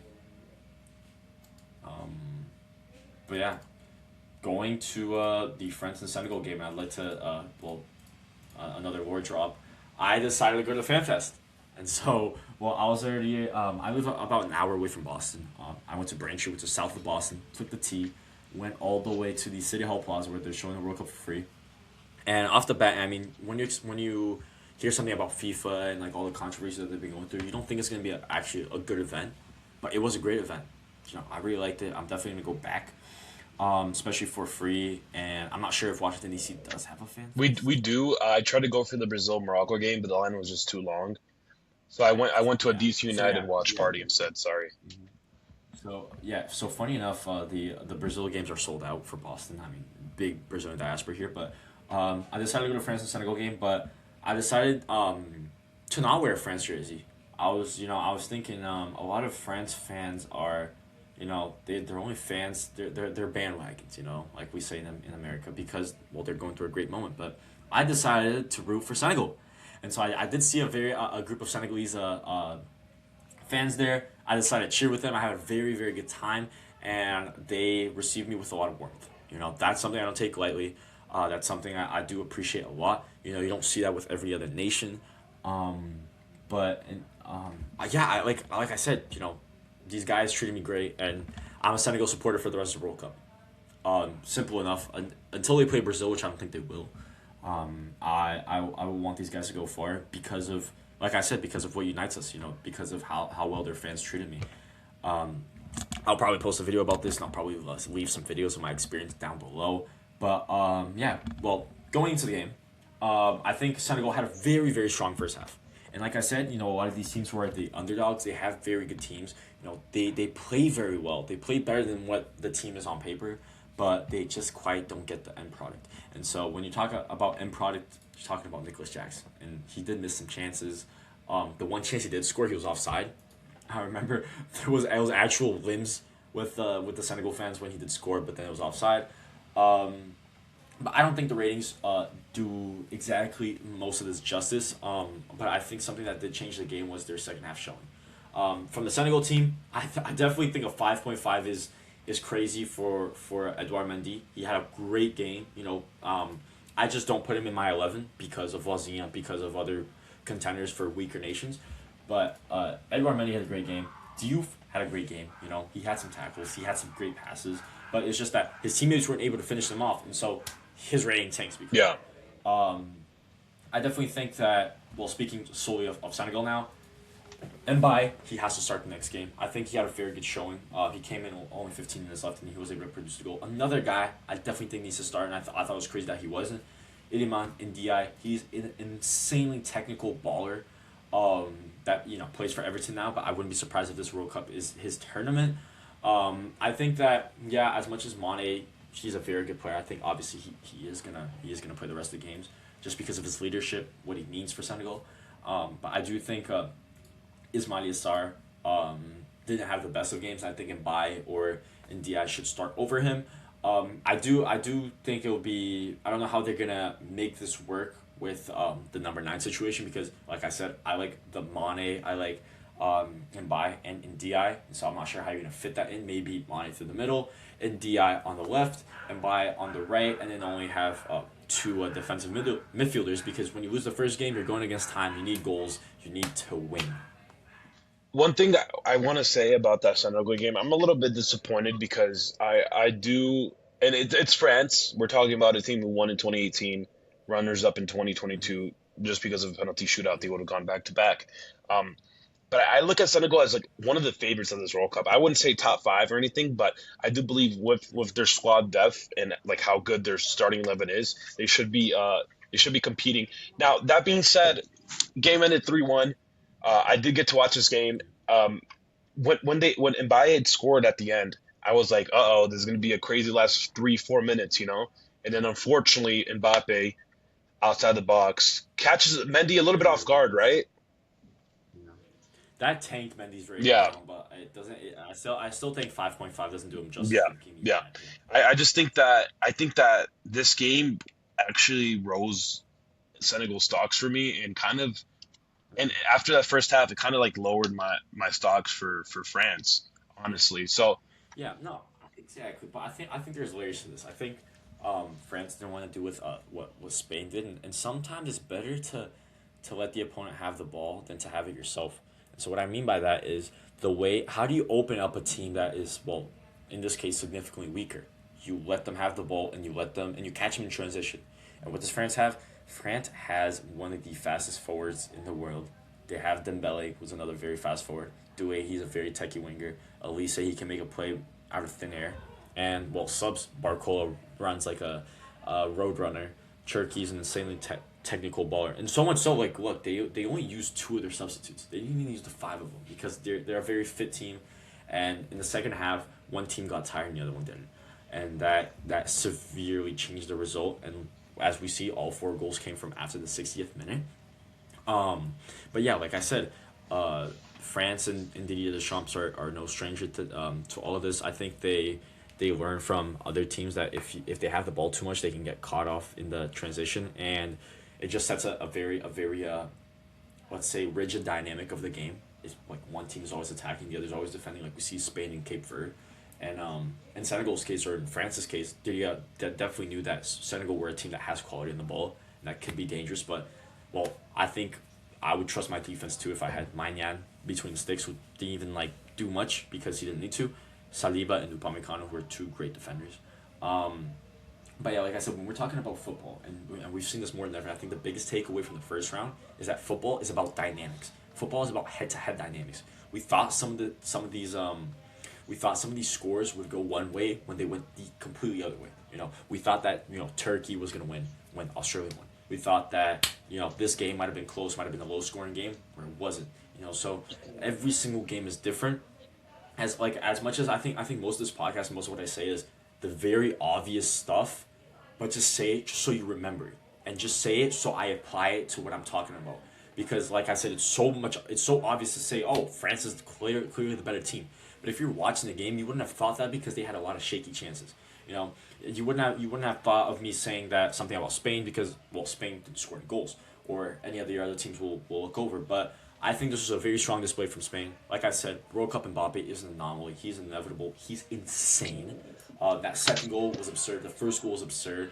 He missed the chances, but what makes him great, and what I want to see with Vinicius and Neymar and all these other guys that are in the Brazilian national team is they miss chances, but in the same game, they're able to back it up with their performances. They're able to make something happen, and they're able to forget those mistakes and score and make an impact. I want to ask you, Pedro, specifically. We'll move on from the France game. We took a little bit of time on this one, but when we're talking, I want to mention one player who had his image stained in 2022, and then first game World Cup didn't have the best of games. Dembele, a guy who got caught on camera as well with Mbappe's first goal when Elise threw the ball to him. He told Elise to pass it back, and so Elise took the risk, which you like wingers to do. Made an excellent, one of the best passes at the World Cup so far. Mbappe scored. What do you think about Dembele for France? Do you think he could be a system player like Rafinha maybe, or is it just something that Mbappe might need different profiles around him? Because when Barcola came in, it did look like a different game for France. The game changed. Mm-hmm. Yeah. I think Dembele had an okay performance, but not what we expect from a Ballon d'Or winner. And so, like I said, it comes down to what international football really is. PSG is a team that meticulously bought the players that they wanted because they wanted to fit the system. Whereas international football, what makes it so special is you're given the pieces and you have to build the Jenga by yourself. Whereas in club football, you get to buy each piece, but or Jenga or Lego or any other reference. And so, well, that's what we get. We get cases where you have to start players. How are you not going to start a Ballon d'Or winner? That's insane. That's absurd. That's unheard of. And so. But in this case, it might actually be beneficial because Barcola did have a better game. Turkey, could have a bigger impact against Norway, against Iraq, and I think against Iraq would be a good way to test it out. But yeah, we see this with a lot of teams. We see this, I think, with Brazil too. Like I said, I don't think Rafinha, after his performance, deserves to start against Haiti. Because I don't think that's a crazy idea to have. Certain players, when they play for their club, they train their practice with their club for months on end. They play, so in a full season, you play over 50 games for a club, for these top teams, for Real Madrid, for Barca, and so you're very accustomed to the profiles you have around you, and that isn't always going to be replicated in the international football system.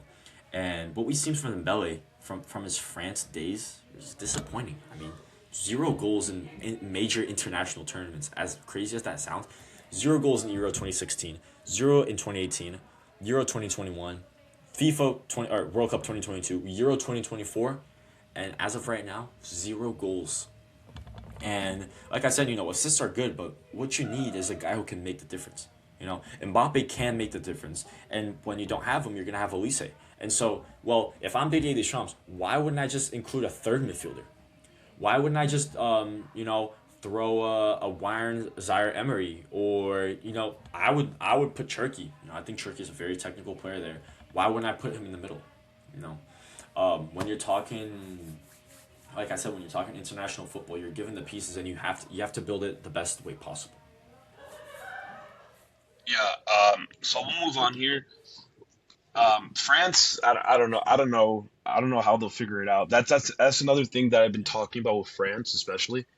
I know we have to move on because of time. We're already at a minute, hour and a half. But Our um, one last thing I want to say about France, and this is what I said in the podcast pre-World Cup too. That two-man midfield is not going to work out for them eventually. It worked out for them against Senegal. It won't eventually. Brazil have been exposed too. The thing is, France have better players than Brazil, so they're okay still. Yeah, exactly. And one thing last point, one thing I really liked is when Bella got subbed out and Elisa got moved to the middle, Elisa was tracking back. Part of their Barcola goal, well, eventually secured them the win, was the fact that Elise tracked back and he was able to win the ball, pass to Rabiot, and then Rabiot gave a amazing through ball to Barcola. And like I said, Rabiot plays for an AC Milan team in one of their worst eras, but he makes it to the international team because he is a piece that fits. And so, well, some players, like we said, like that don't fit in club football, fit in international, and vice versa. And we're seeing this right next to each other. Dembele is somebody who doesn't fit in the France team, but fits in this club team, whereas Rabiot, you could say, is the opposite. He fits better for France than he does for Yeah. Milan. So we'll move on here. We had Norway score 4 past Iraq. Now, I think, was this result shocking? Not really. I think the storyline that's fun here was that Haaland answered Mbappe, and so hopefully we can see the Yeah, next two-ish World Cups. I think we got two more each, just yeah. going band for band here. Uh, But let's look at the next two games when they face against each other. yeah, I think that's going to be a yeah. generational game. I think France will beat them quite easily because I don't actually rate Yeah, Norway like that. Um, yeah. but yeah, with this game, I respect Holland a lot. I respect Holland a lot because what he's able to do with this, just not even just scoring goals because well his goals are well, normally in the box, whatever. But the impact that he's had since he's become what he has become today because Odegaard by himself couldn't take the weight of the country on his shoulders. Whereas Holland, he stepped up and he does it again and again. When they beat Italy in the qualifiers, um, and well now in the World Cup, and this is definitely a great team. Norway fans have also been storming Boston because they did play this game at Gillette Stadium. They've been doing the Viking Row with the Scots. It's been a crazy time in Boston. We're definitely gonna miss the Scots. Last point about Scotland, they actually ran some of the bars dry of beer, which is absurd, which is insane to hear of. But like I said, when you bring different cultures who drink more beer, Norway, Scotland, so on, that's what you're gonna see. And then next we have the English. The English are coming to Boston since well for the second time since 1776, and that's gonna be very exciting. But yeah, great display from Norway. I think they'll have a very good World Cup. I think it's just a matter of the other two attacking pieces, well, I think the ratings reveal it for itself. I didn't personally watch the game; I couldn't. But like I said, if Holland has a good game, but Sorloth and Nusa don't create for him, they could lose by a goal. I think this Norway team is a team that can score a lot, but they're also going to get scored on a lot, especially by France or by yeah. Senegal. If they make it to the knockouts, this is Shout definitely a out, possibility. shout out to Iraq by the way because I did my own little like simulation. I had them not scoring a single goal in the World Cup. I had them going home like with like a horrible goal difference, and they got their goal. Is that their first goal at the World Cup? Is this their first World Cup? Second, Second. they're second. When was their first World Cup? Oh, it was over 50 Yeah, years ago. yeah, So, well, history has been yeah. made. Good for them. Props Good for to them. props to Ayman Hussein, who is actually Saddam Hussein's son. No, I saw some insane memes no that way. Holland this game was George Bush. Yeah. Is that Yeah. So actually yeah. a real story? I did not know that. Yeah. How did he Yeah. get let in the country, by the I think he was the one. Yeah, he was the one that went through the interrogation way? Okay. process that went through like over 7 hours. But yeah, let's look here. if you do look, you will Your find. screen's not up, by the way. I don't know if you knew that or not. Oh wow. Yeah, I turned it Yeah. off. Let's see. Thanks. Uh, so let's see. Yeah, this is that's Saddam Hussein. Well, doesn't yeah, Saddam Hussein's half nephew. So Yeah. he's not his But that's dad, still but crazy though. there's family Yeah. there. Yeah, exactly. But I think great storyline. This is what the group stage is about. You're seeing these smaller nations. As much as yeah, it is only a goal and you did lose 4-1, they still celebrate it because well, they're just happy to see their team make the World Cup. You know, represent their nation in the world's biggest stage. It's great to hear. Now, before we move on and go to the next group, I just want to ask you, how do you see this group finishing? Between Norway, Senegal, and France. Yeah. So well, it's hard to make out because well, one team had a very good result against well a weaker team, while the other like when we're talking about Norway, whereas Senegal didn't have as good of a result, but they did face France. Now, Um, from what I saw, Senegal and Norway face what each other next, so that's huge. that's gonna be exciting. Yeah, I'm actually gonna go to the fan fest to meet up with my Senegalese brothers there. Yes. Um, but yeah, man, this group I think was one of the toughest to predict because you never know. Mane could turn it up one game. You know, all he needs is to turn up for one game against Norway. He needs to score an assist, and they just need to hold it. I think in general, Senegal do have a better team. And the way they played against France, where they had the ball for a lot, they were able to attack and create good chances is definitely dangerous. But um, I don't know. Norway's just unpredictable, like I said. I obviously said too. Like I don't consider them a dark horse. Neither do I consider Senegal a dark horse. I'm sorry, but a dark horse isn't ranked. You know, within the 31 best teams in the world. And have a world class player at disposal. And so like that's what I mean. Like when you have a world class player at disposal, anything could happen. He could change the game from one or two plays in 5 minutes. He can flip the scoring. So I do think that this group is definitely gonna be a great one to keep an eye on. I see a lot of resemblance with the Ivory Coast and Ecuador game, where it's gonna be a very tough and close game, and either team could take it. But I'll go with Senegal. Senegal is gonna be my pick, from based on what I've seen. And That's second yeah, place, right? for second, yeah, and I think Norway obviously with the goal differential will make it past, and I do think if they do place third, I think Brazil could face Yeah. them if they do place I first. think Brazil, if Brazil obviously beat Haiti, because we never know, but Yeah, I believe Brazil, if we I believe Brazil will easily beat Norway if we get there. But let's move on here. it won't be easy. Brazil has never beaten Brazil's or Norway's the only national team that Brazil has never beaten. Yeah, well, We've played them 4 times. We've lost twice and we've tied twice. So I don't want to speak too much on I that will. because I that'll be a very will. tough game. I'm putting it out there. I don't care. Yeah, but anyways, yeah, we need to wrap this up within like the next like 15 Yeah, 30 we'll minutes. speed run. But All right, Argentina, Messi Algeria, show, Messi show. What? But it Messi shouldn't have happened because he should have gotten a red card. Um, yeah, asterisks. Isn't the World Cup is made of but asterisks? can I be honest Um, about this game? I wasn't impressed by mhm. Argentina at all, at all, Yeah, at all. Lucas Zidane. I mean, come on, what are we doing, guys? What are we doing? I have yeah. people saying that he didn't touch him. I I think have people saying yeah. he didn't touch him. I think like about the tackle was he like need him first. You see like where he need him and then he steps on him, which like is even worse. And again, like from the position of the field that he did it in, there was no reason for that to happen.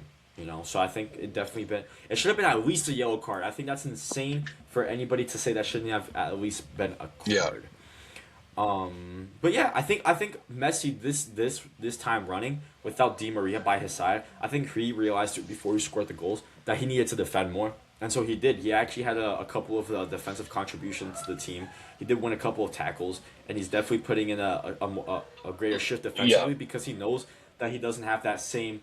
He doesn't have Di Maria. Di Maria is the one that makes things It's happen. crazy how Letado can't hack it for the national team. It's crazy. What's up? He did for the Copa America. Yeah, Funny. So you just can't do it yeah. in the World. As of right now, he can't do it in the World Cup. Was Julian Let's came off see. the Let's see how bench? long. Yeah. All right. Yeah. I don't think there's much else to be said. Horrible performance from Lucas Zidane. Lucas Zidane, take a DNA test on Dude, how I'm it's kidding. it's But 50-50 with this guy. It's crazy.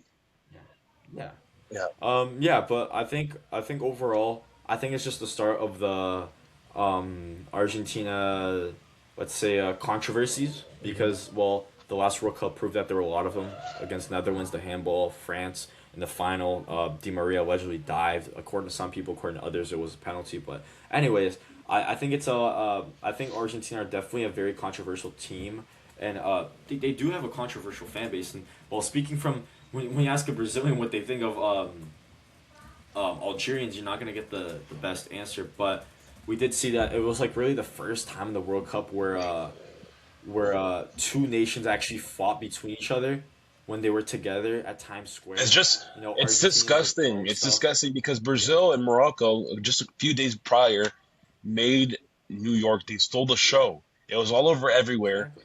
It was beautiful to see two nations coming together, and then now you have Argentinians, and Yeah, I think it's not this is only just disgusting. Argentinians, by the way. It could be Algerians too, but it's just there's no place Yeah. for this. Um. Yeah, I think like also like I did think the Brazil Morocco game was gonna like have a little bit of like aggressiveness maybe like or fights because well the Moroccan fans are well they are historically known for not being the let's say the most polite. They do use derogatory terms to refer to other Africans. They actually did try to file to join the European Union because they do think they're Europeans just like Argentinians do. But the way it played out great. And if you are Moroccan at home and you're watching this, well, obviously I'm not going to generalize it. I'm not going to speak on everyone. This is just, well, these are strictly facts that what happened. But yeah, like I said, like I expected that there to be a feud there, but well, Argentinians they don't fail to disappoint me. I mean, with some of these posts, I think it's Yeah. honestly disgusting. I don't think there's room in football for this, and I think, like I said, like we need to remember what the World Cup is about. It's about uniting and not dividing us. So let's move on to the last day of matches. Before we do, I just want to really quickly give an update to all our viewers. I'm posting this as soon as we're done hitting recording. But Czechia tied 1-1 with South Africa. I already mentioned that. And then 4-1 Switzerland after a 0-0 first half. Yeah. Bosnia actually scores after Zero getting, zero up to 70 yeah, minutes. Yeah. Bosnia actually scores down a man, which is could be important. Could be important. You never know because of the third place. Every goal They still play counts. Qatar. Every goal Hmm. counts in the World Cup. People don't understand every goal counts, man. And so that goal could be huge because if they lost 4-0 instead of 4-1, it's looking really, really dim for them. But you, Some difference makers here. yeah, You know, I've, 20-year-old I've never heard midfielder of him. number 9 comes Yeah, on, scores twice. Well, exactly. Like that's what it's about. I'm gonna watch his highlights later, and I might include him in my round two Ruben team. But Vargas. anyways, Yeah. All right, last day we got to speed run through this. We started Austria off. versus Jordan was technically the day prior. Yeah, Um, like I say, Messi, Mbappe, Holland, and Marco Arnautovic. Just insane category of players. I personally didn't watch this game in the East Coast. It was at midnight, but we do have our friend Omar who was actually at the game. He did have a lot to say about it. He did say that the Jordanians should be proud of this result. I do think every country should already be proud of making it to the World Cup. I personally didn't watch the highlights yet of this game, but I think this is more or less what everybody expected. But like I said, like the Asian teams have been so good this World Cup, have been so entertaining to watch. I wouldn't have been surprised if they got they a did result. hold Yeah. Austria to a draw or against Algeria. That could Yeah, be a very good game. they're What do you facing think? Algeria next. I actually would favor Jordan here. I Really? think Tamari for Jordan could give Lucas Zidane some issues. Did you watch the game? I watched a little bit of it. Yes, I'm not gonna sit here and act like I watched the entire game. No, I watched like 25 Yeah. minutes and out Yeah. off the bed. But Yeah. This is Austria team though. Very exciting. good, Rolf really Rangnick. well coached. Yes, Yeah. yes. They don't have a lot of big names, Exactly. Very very. when you watch Bayern too, Lamer's a guy who like always he's like kind of like a gluish kind of player who really brings the team together. Mhm. He's not the most flashiest. He's not like the biggest name, Listen, but every single great team has yeah, that guy. Every single great team has the Carvajal, has the Capdevia, has the Lamer. You know, that has a guy that makes the stick that isn't the flashiest, but you can tell the team is different from when he plays than when he doesn't play. But yeah, great result from Austria. I'm really entertained or really excited to see how their game against yeah. Argentina plays out. And now the big Let's yeah, talk I think the about. biggest shock. Would you agree? Or it could still be Spain. I think Spain. I Yeah. think Spain is a bigger shock, but I think this is a shock nonetheless. I did think that Portugal was going to score more than one goal. I was like, oh wow, they already scored when I turned on the TV, and I ended up watching the rest of the game. Very disappointing. Again, I think there may or may not have been some pressure because well, Messi did score a hat trick the day before, and so everybody's expecting Ronaldo to do something. Whereas you're not the players who don't carry the same expectation are Vitinha, Fernandes, and Neves and Mendes. You need them to show up for Ronaldo. Ronaldo is not the guy. He's not the same guy that he was 15 years ago, where he can come back, help the build up as much as he even did even 5 years ago, to be able to score, to be able to create goal scoring chances. There was a clip that went viral where Ronaldo's threw on goal, but then he decides to find a pass back to recollect and to maybe get a cross in, and Fernandes gets the ball all the way to the half. Yeah, disappointing, but it happens. I mean, results like this happen. Opening days, like I said, are very Yeah. tough for top teams because, well, they have a lot more to lose than Congo. Like I said, Cape Verde just being there is something to celebrate. Curacao just being there is something to celebrate. Congo haven't been in the World Cup for a long time, so the fact that they are there is something greatly to celebrate. And so they play, like I said, like football is about dynamics. When you play a team better than you, you tend to play better. Your players are more focused. You tend to, and when you have a plan, you stick to it. They have very good defenders. Wan-Bissaka is a great defender. I do remember from his time at United. Twanzebe, I remember. I will never forget the game that he had against PSG in 2021. He was able to stop Mbappe in Paris. So great defender. Chancel and Bemba, he's somebody who's also known. Masuaku, and then they do have a very entertaining strike force with Vissa and Bakambu. And like I said, this team could pull a result against Uzbekistan, but I do think it was disappointing from Roberto Martinez to start Vega and Araujo instead of starting, well, Ruben Diaz, Gonçalo Inácio. I do think these guys being left on the bench and not even getting any playing time was pretty disappointing. A lot of Portugal fans had a lot to say about Francisco Conceição. They think he had a very good game. I don't disagree. I was about to say. I think he definitely had a better game than Silva had.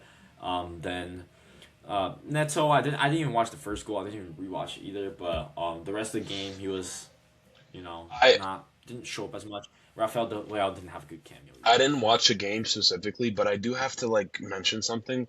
I think when it's all said and done, I think someone who's gonna retire really underrated is Cancelo. I think he's a guy who he always has a good game, and for He plays on both sides yeah, too. look at that heat map. I mean, this guy's covering so much ground.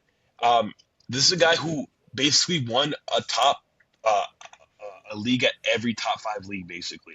So this guy, he's been all around. He's won multiple trophies in all these places, and he gets flack for whatever reason. I never understood why he gets so much flack. So from what I might understand, if there is a reason for that, it's because of maybe because of his locker room, how he is in the dressing room. Because well, there's no way you go from a city team. You're one of the best players in the team, I do remember this treble winning no this season 10 assists.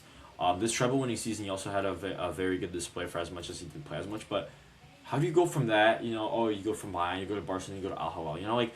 Like some things just don't make sense from the outside perspective, but when you go through the day to day, stuff starts to add up. But like I said, I would like to give props to Congo. I think they had a very good display, very good team, very tactically disciplined team. To hold this very exciting Portugal team to a draw is no usual feat.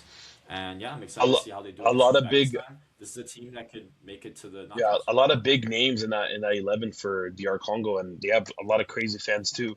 I'm pretty sure they're the nation who has that one guy who just stands still during games. So Oh yeah, Lumumba. Yeah. So we didn't see it. I was actually waiting to see I him. don't think he made He it to was the no World Cup, goal. unfortunately. I think I read something. No, because I think I'm pretty sure he was traveling with I thought he was traveling with the Yeah, squad. So this meme is pretty funny because they had to carry him out when they lost. But um, for those who don't know, the AFCON was played earlier this year, and there was a fan who dressed up as Lumumba, which was I'm pretty sure was the first prime minister of Congo, somebody who the Congolese look at with great admiration. And so he pretty much stood at every single game in the same position until their eventual defeat. And I'm pretty sure it was in the semifinals against Algeria, and they had to carry him out. He was crying. He was very upset. But yeah, like I said, yeah, see, he was part of the official delegation, and yeah, he was gonna get the match tickets, and the president of the republic requested it, but I haven't seen Lumumba. I want to see this guy. Um, I have a question to ask I you. think It's kind of related to this, kind of not. But when we're talking about these African teams, do you think there's a little bit of an advantage because they did play the AFCON earlier this year, which is a major tournament, and it happened even during club football. All these guys took a break, joined their team together. yeah. I think that's a huge advantage, right? I think you'd have to agree with me. I think it's some of the stuff where if you use it right, it's a great advantage, and if you don't use it right, it can be a great disadvantage. I think in the case of Congo, in the case of Ivory Coast, I think even Senegal, we'll probably see how this was an advantage, getting the squad together. But I think for squads like Tunisia, for example, when you already have a bad coach, but you decided to keep him and make bad decisions, I think it only puts gasoline in the fire. I don't think it solves anything. I think it actually makes it worse. But yeah, I think like I said, it can either be very good or very bad. All right, and then the other game for that group, we'll skip that one real quick if you don't mind. Colombia, Uzbekistan. Colombia with a Yeah, I didn't watch the game, very yeah, late game, but I did see the last yeah. goal. We Cucho Hernandez, take a bow, yeah. son.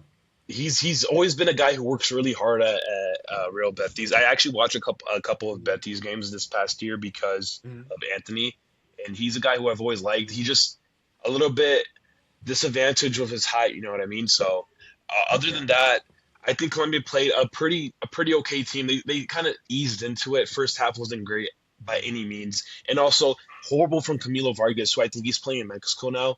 Their goalkeeper. Like this entire yeah. squad looks great, and then they just have their keeper, who they've had for like what 3, 4 World Cups already. And oh, David Ospina was their keep. I'm sorry. Yeah. Yeah, I don't care how old he is, he needs to yeah, start. yeah, This guy was able to he marked a generation. He marked Colombia's golden generation at the 2014 World Cup. He has over 130 caps, or just about 130 caps.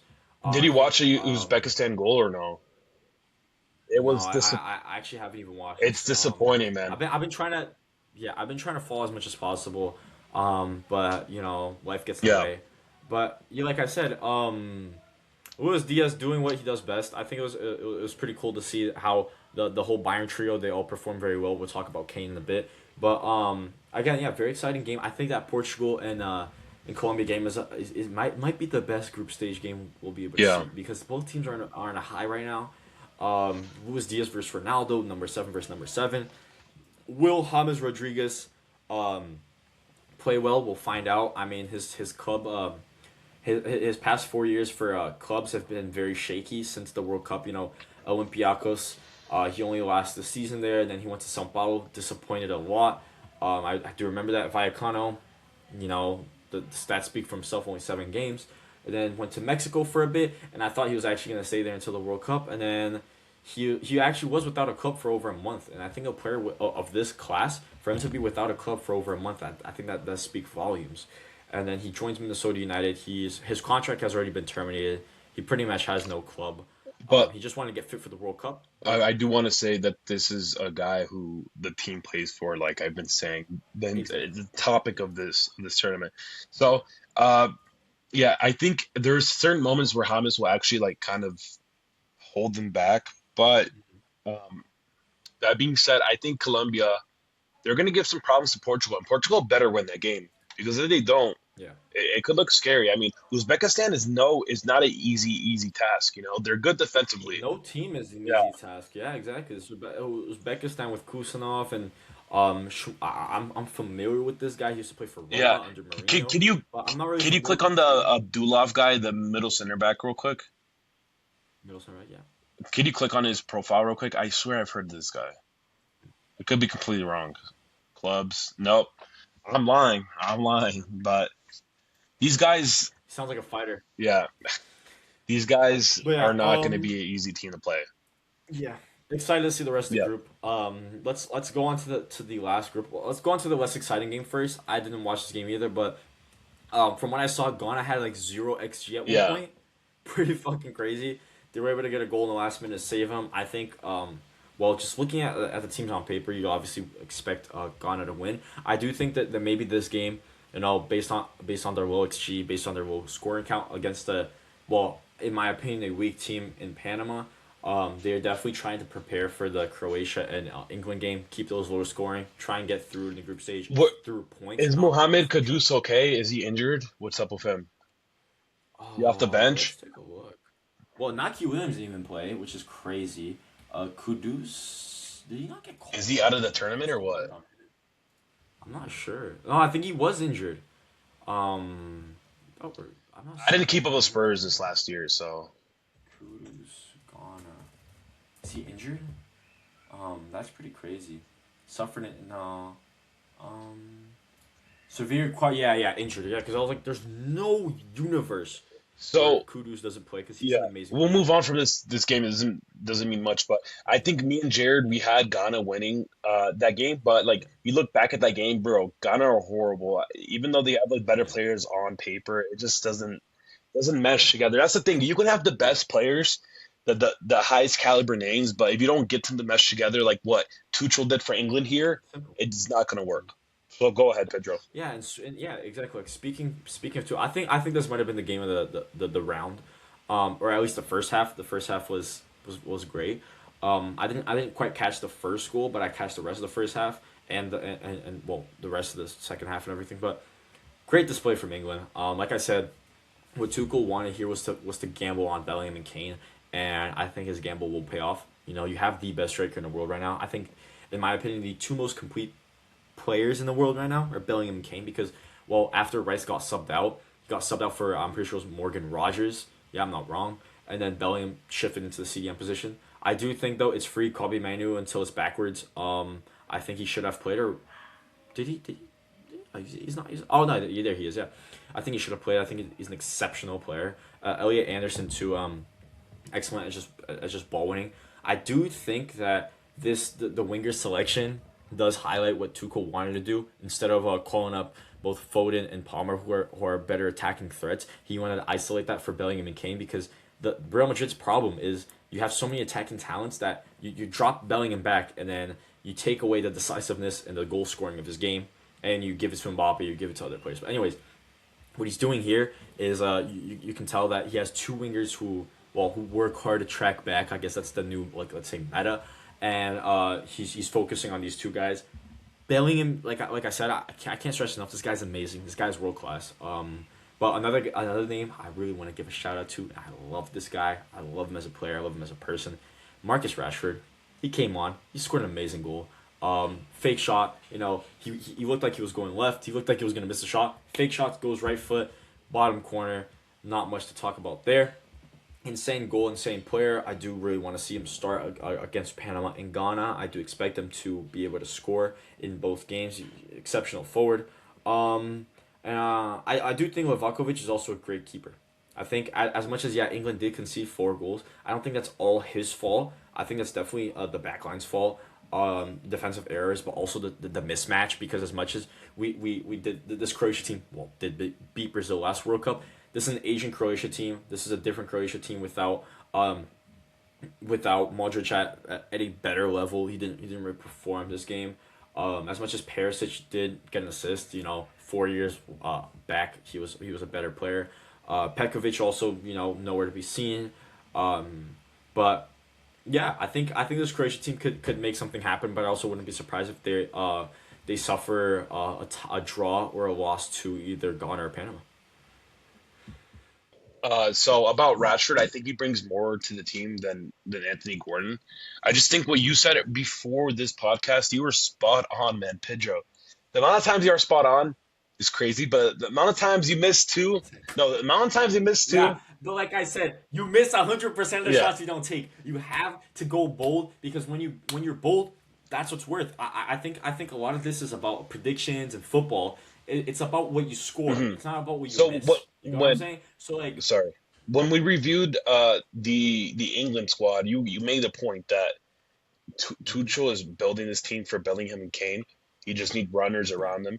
So I exactly. think Kane will end up as a top goal scorer, even though he's obviously Messi's ahead. I think Kane will end up as the top goal scorer, Mhm. especially because that Rashford goal, he could have just easily laid it off to Kane, and Kane would have been Mhm. wide open net. But Rashford proves himself. I have confidence in him in Yes, that sir. situation. Like I said, I mean, I do really like this England team. I won't lie.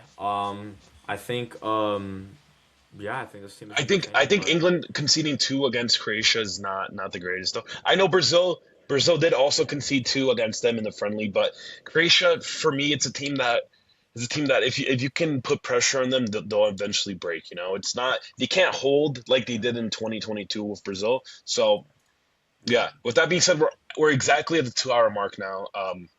yeah. We should wrap it up. Pedro, Okay. we're gonna try and make sure we do pods after Brazil game, so like we can at least shorten it out.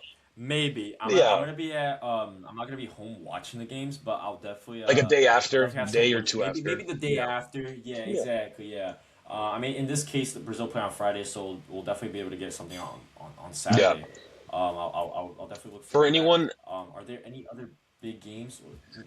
yeah, sorry. For anyone who follows me on Twitter, at CRSXSA, Sirexa, I'm just Chris on Twitter.